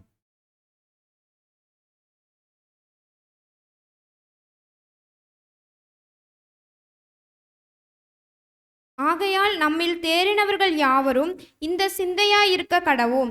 எந்த காரியத்திலாவது நீங்கள் வேறே சிந்தையாயிருந்தால் அதையும் தேவன் உங்களுக்கு வெளிப்படுத்துவார். ஆகிலும் நாம் எதுவரையில் தேறினவராயிருக்கிறோமோ அது முதல் ஒரே ஒழுங்காய் நடந்து கொண்டு ஒரே சிந்தையாய் இருப்போமாக. பாருங்க, அப்போ ஒரே சபையா ஒரே எண்ணத்தில் நம்ம எல்லாரும் இருக்கணும். அந்த ஒத்திசைவு ரொம்ப முக்கியங்கிறார். ஒத்திசைவாய் நம்ம இருக்கணும். அந்த ஒத்திசைவோடு நம்ம என்ன பண்ண வேண்டும், இந்த காரியங்களை எல்லாம் நம்ம என்ன பண்ணோம்னா நம்ம நடைமுறைப்படுத்த வேண்டும். பரலோகத்துக்குரிய சபையின் ஒவ்வொரு அங்கத்தினருக்கும் அவர்களுக்குள் ஒருவர் இன்னொருவரிடத்தில் பெற்றிருக்கும் தனிப்பட்ட சுயாதீனமும் கர்த்தருக்கு ஒவ்வொருவரும் முழுமையாய் அடிமைப்பட்டிருக்கும் காரியமும் மாத்திரம்தான் மனித சபை அமைப்புகள் என்று முற்றிலும் வேறுபட்டதாய் கர்த்தருடைய அமைப்பின் அம்சங்களாக இருக்கிறது. அப்போ கர்த்தருடைய அமைப்பின் அம்சம் எப்படி இருக்குன்னு பார்த்தோம்னா, நம்ம ஒருத்தருக்கு ஒருத்தர் எப்படி இல்லைன்னா அடிமைப்பட்டு இல்லை. ஒரு சகோதரனுக்கு ஒரு சகோதரன் அடிமை அல்ல, ஒரு சகோதரிக்கு ஒரு சகோதரி அடிமை அல்ல. மாறாக ஒருவருக்கொருவர் எப்படி இருக்கிறோன்னா சுயாதீனத்தோடு இருக்கிறோம். நீங்கள் செய்கிறதில் நான் தலையிட முடியாது, நான் செய்கிறதில் நீங்கள் தலையிட முடியாது. ஆனால் நம்ம 2 பேரும் செய்கிறதையும் யார் பார்த்துட்ருக்கார்? அதுதான் பாயிண்ட். நீங்கள் செய்கிறதில் நான் தலையிட முடியாது, உண்மைதான். நான் செய்கிறதில் நீங்கள் தலையிட முடியாது, உண்மைதான். ஆனால் நாம் இருவரும் செய்வதை யார் பார்த்துட்ருக்காருனா பிதாவாகிய தேவன். அவர் அதை பார்த்து எது சரி எது தவறு என்று நியாயம் தீர்த்தார். ஆனால் நம்ம முன்னால் நிற்க முடியாது. அதனால தான் அப்போஸ்தலன் சொல்கிறார் கொரிந்து சபைக்கு, நாம் மற்றவர்களை நிதானிக்க வேண்டாம், நம்மை நாமே நிதானித்து பார்ப்போமானால் நாம் நியாயம் தீர்க்க படோம்னா படமாட்டோம். மற்றவர்களை நியாயம் தீர்க்க வேண்டாம், நம்மளே நியாயம் தீர்த்துக்கலாம். அப்போ நம்ம நியாயம் தீர்க்க படமாட்டோம். இப்படிப்பட்ட விதத்தில் தான் நம்ம என்ன பண்ணோம்னா மூப்பர்களை தேர்ந்தெடுக்க வேண்டும். அதற்குரிய ஒரு ஆலோசனையாக தான் இந்த சத்தியங்களை நம்ம பார்த்தோம். தேவன் தாமே இந்த வசனங்களையும் இந்த வார்த்தைகளையும் நமக்கு ஆசீர்வாதம் தருவாராக. பொறுமையோடு கேட்டவங்கள் அனைவரையும் தேவன் ஆசீர்வதி. இந்த நாளிலும் இப்படிப்பட்ட வாய்ப்பை கொடுத்த பிதாவாகிய தேவனுக்கு கர்த்தர் மூலமாய் என்னுடைய தனிப்பட்ட நன்றிகளை தாழ்மையோடு எடுத்துக்கொள்கிறேன். சபையார் அனைவருக்கும் மீண்டும் ஒரு முறை என்னுடைய கர்த்தருக்குள்ளான அன்பின் வாழ்த்துக்கள்.